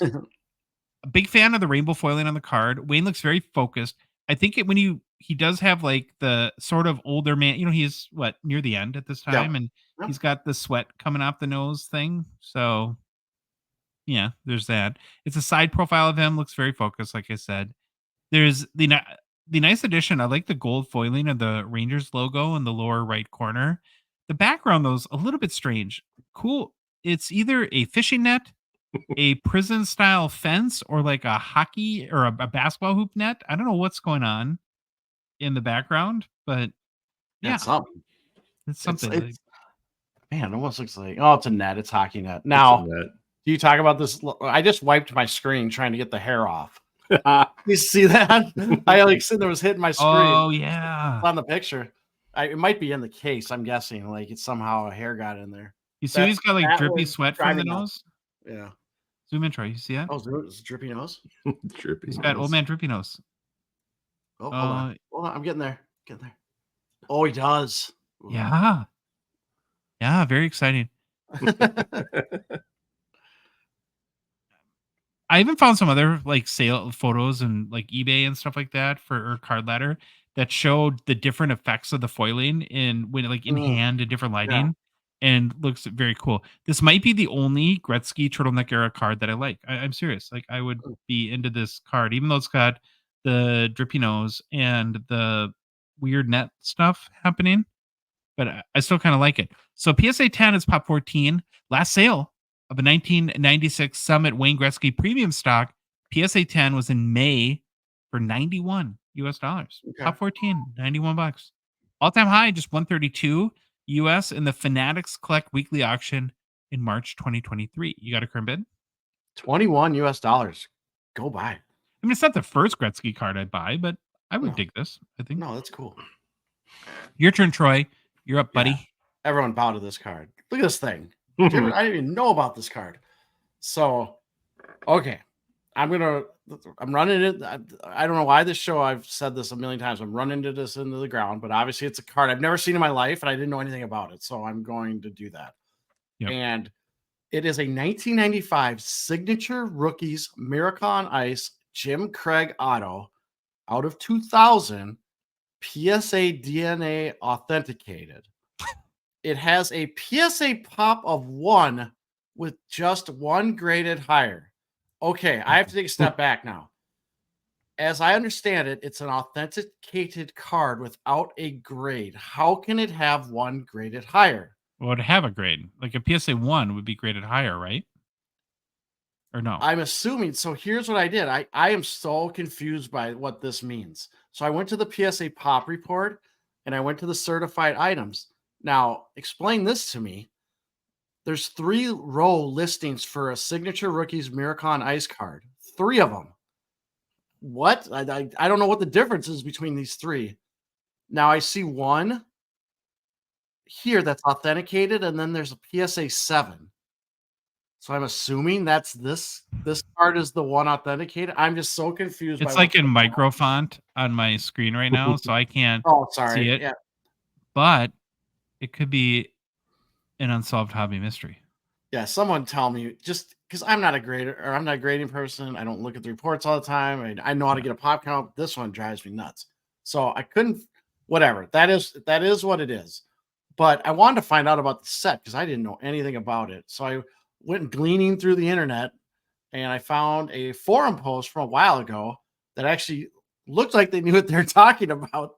And it actually matched with I found a really small description in Beckett. And this matched and had some additional information. So I just want to kind of go over it. So 1995, and I completely understand I've lost every Canadian listener because they could care less about Jim Craig and the Miracle on Ice. Oh, Troy, we have to listen to the program of excellence. Everything is excellent.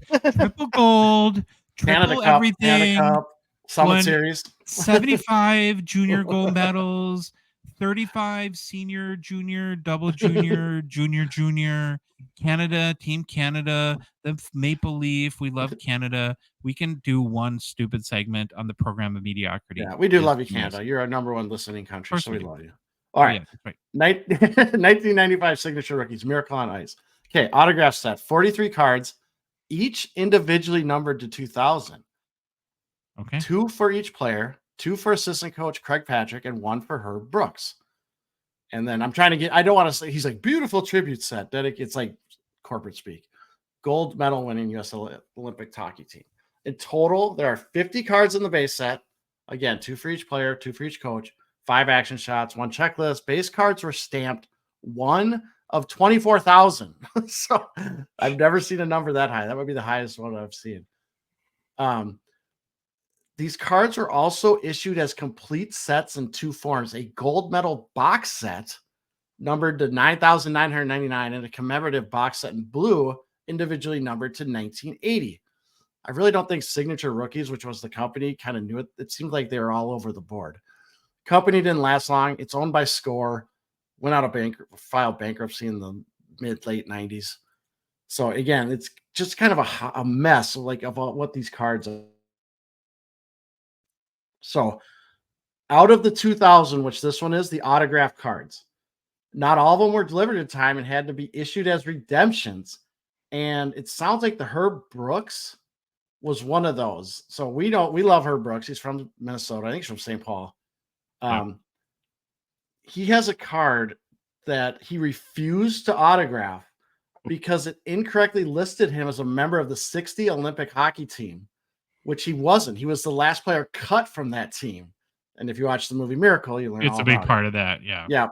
And so there's one of the cards he refused to sign. Kind of like Josh has told a story a long time ago about a Bo Jackson card that Bo refused to sign.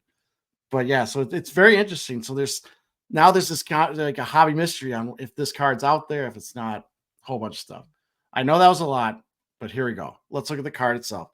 Picture is fantastic. Love Jim Craig. Love the 80 Miracle on Ice. Love the outfit. Love the helmet. It's one of those iconic helmets. Now, Josh, I don't know if you saw this. This has, I don't know if this is like best of both worlds, maybe. It has hand numbering and stamped numbering. I don't think I've ever seen that. where they've Yeah. written, 381 of 2000. That's kind of interesting to me. Mhm. Condition looks pretty good. Just notice on the bottom all the time with older cards and these red colorings, you can see at the bottom there's some flaking on the edge. Definitely bottom right corner, there's some stuff going on. Top left, the blue little color loss up there. But overall, it looks really, really nice. Again, the color, the picture, the color on the picture looks great. And there's an auto on the bottom, obviously. Yeah. So, Jim Craig, you know what is really interesting about this card? If you go to eBay, you'll find copies of this card, PSA authenticated, with like an aftermarket Jim Craig auto and his regular auto from the card. I've always thought that was the weirdest thing. I don't know why you do that. Double autoed? Yeah, it's like double autoed. It was so weird. Weird. Okay. Jim Craig, 1980 Miracle on Ice team. Obviously was the goalie against the Soviet Union in the Miracle on Ice game, where the U.S. won 4-3. Craig stopped 36 to 39 shots against the heavily favored Soviets. He did play in the NHL for 3 seasons, 11 wins, 10 losses, 7 ties, 3.78 goals against, 0.857 save percentage, 30 games played. Played for the Atlanta Flames, Boston Bruins, and Minnesota North Stars. I could not find any PSA authenticated sales of this card. I did find one version with the auto, and then I found like this where I found the second one with a Jim, like the other auto, like a 2 auto one. But I finally had to just look at raw copies. So this card, it really goes anywhere from 40 to 110 US dollars is kind of the range. It just fluctuates around in there. I'm guessing that's where this card will land on this auction. Current bids 27 US dollars. It's actually more than I thought it would go for. Yeah, it looked like a lot of the Craig. I mean, he doesn't have that many auto cards. A lot of them fell with right in that range, 20 to 110. Depends on what it looks like, all that good stuff. Louis, last one. Last modern card. Last kind of modern card. I We all seem to in be mid-90s. Right? We did. I seem to be on a die cut theme here in these last couple cards I chose. You're allowed. But this one is a 1996 SPX Tribute die cut Wayne Gretzky auto. It's a BGS 9.5. I'll skip the whole career stat line of Mr. Wayne Gretzky because we don't need to do that again. Go listen to episode 99 if you want to know about Wayne Gretzky. Yes. I thought it was cool here. It's hard to tell. I didn't notice it at first, but there's 2 hologram pictures on this card. One of him in the Blues and another one with the Kings. And then when I was online looking for prices, I noticed there's another one of the other cards. The auto is in a different spot. I just thought your guys' perspective on that. Where do you like the auto better on this card? So here's the one you're looking at in the auction. Does it not matter? The bottom left. Yeah, the auction one's in the bottom. I don't love autos on holograms. Yeah. But it is actually a nice auto and it still looks really good. So I don't know if it'll be Monday's show, but we're going to do a show very soon about trying to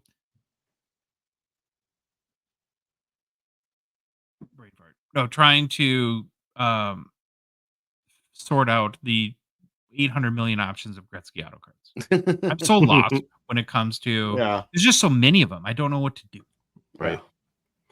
Anyways, like I said, it's a BGS 9.5. The auto got a 10 grade, which whatever. I'm not into auto grades. The card last sold in October of 2023 for $1,000. Current bid currently on this one is $260. Okay. Yeah. Nice card. And if you're, I like that it's playing days. I mean, to me, that's got the big thing going for it. So you can bid on these 6 cards, any of the other 416 additional ones available this week in the Fanatics Collect Weekly Auction at fanaticscollect.com. Personal pickups time. All right, Troy, you're going to start with what? Hold on. I had to look up something real quick. Okay, so what I'm starting with, let me get the camera all fixed here. Here we go. I got a cough too. Hold on. There we go. Okay, so what I did, I finally opened my box of Allure that Josh had at his house. It was a pretty terrible box. I did not get a lot. Are But you proud of me for holding on to that for 2 weeks and not opening it? not ripping it open? I'd be lying if I didn't say, if I did say it crossed my mind a few times. Yeah, so I basically, the 4 hits that I got. So Golden Goalie, I don't know what the parallel is. Orange, it's out of 399. This one's Peter Mrazek. So not a cool looking card, just not a player. It's got that cracked ice kind of vibe to it. Yeah, cracked ice vibe. And then I got a Color Flow numbered out of 99, the yellow green Spectrum. Again, not a player I care about. Elmer Soderblom, Red Wings, but cool. Looks really. He's like cool that really card. huge defenseman, isn't he? Like 6. I think so. Something. Does it have it on here? 6 looks like 6'8". Yeah, he's a big like Or a, 6'6". I can't read. It's really small. Then I got that Stanley Cup card, the red orange Color Flow. I told Troy it was worth like $1 million. And Like then 18 or 10 to $11 maybe. 20 if you get Oops. lucky. But it's still cool. A lot of people dig these. And then last card that I hit was the doubloons. But again, not a player I care about. Robert Thomas from the Blues. But these are very cool cards. In hand, they look fantastic. The back, actually kind of dig. It's like this. Sometimes I complain that I don't like when the front or the back picture is the same as the front. I actually kind of dig this. It's just zoomed in more. It's like a stature variation. Is that a pretty shot soon fire? the parallels will be on the back of the card too. There we go. Oh, gosh. Louis, you're up, bud. What did you pick up? Hey, nobody don't think I did something wrong here. It is not a Mike Modano card. But Oh. I picked up a 1819 OPG Platinum Marty Brodeur Rainbow Color Wheel. I just saw this one flipping through eBay and it just struck me. I'm like, hey, I don't have that, and I've never had a Rainbow Color Wheel card, so got a good deal on it. Just snatched her up. Rainbow Color Wheels are one of my favorite EPAC achievement cards. Yeah. I'm a big fan of that. I had one personal pickup this show. Just got it today, a few hours before the show. Didn't think I'd have it. It's a 2021-22 Metal Universe Quinn Hughes Jambalaya. Jambalaya. Say it like Trump. Jambalaya. Dinah. It's Hughes' first Jambalaya card. So I'm a big Jambalaya fan. Big fan of collecting the first. And actually, through the show and all the research we've done on Quinn Hughes, become kind of a fan of his. And I'm thinking he can have some big things in the future. So wanted to pick it up. Well, there you go. We made it. Of course, 3-hour show. We can't do anything. Oh my gosh. I thought based on We're working on it. We're working on it. We're the faster. meeting of the minds. We're trying to figure it out. So we've heard It was fun though. It's fun. Yeah. Hey, I had a good time. If you like the show, please leave a rating and review on Apple, Spotify, whatever podcast app you listen to us on. If you love the show, want to support us, want to chat with us every day on the Hockey Cards Gongshow Discord server, because if 3 hours ain't enough, you can chat with us more. Please consider a $5 a month donation. Join our $1.99 support level tier on Patreon. Link is in the show description, in our Instagram, TikTok profile. You can go to our website, hockeycardsgongshow.com, or Patreon website, patreon.com, and just search for Hockey Cards Gong Show. Hey, Troy. Hey, Louie. We're on social media. We're on Facebook, Instagram, TikTok, Twitter, and YouTube. And boys, the Hockey Cards Gong Show podcast is a production of Dollar Box Ventures, LLC. Can't wait to be back on Monday. Cannot wait to do the Senators Mount Rushmore with Phil. I'm pretty sure it's going to go off the rails. Have an awesome weekend. Bye.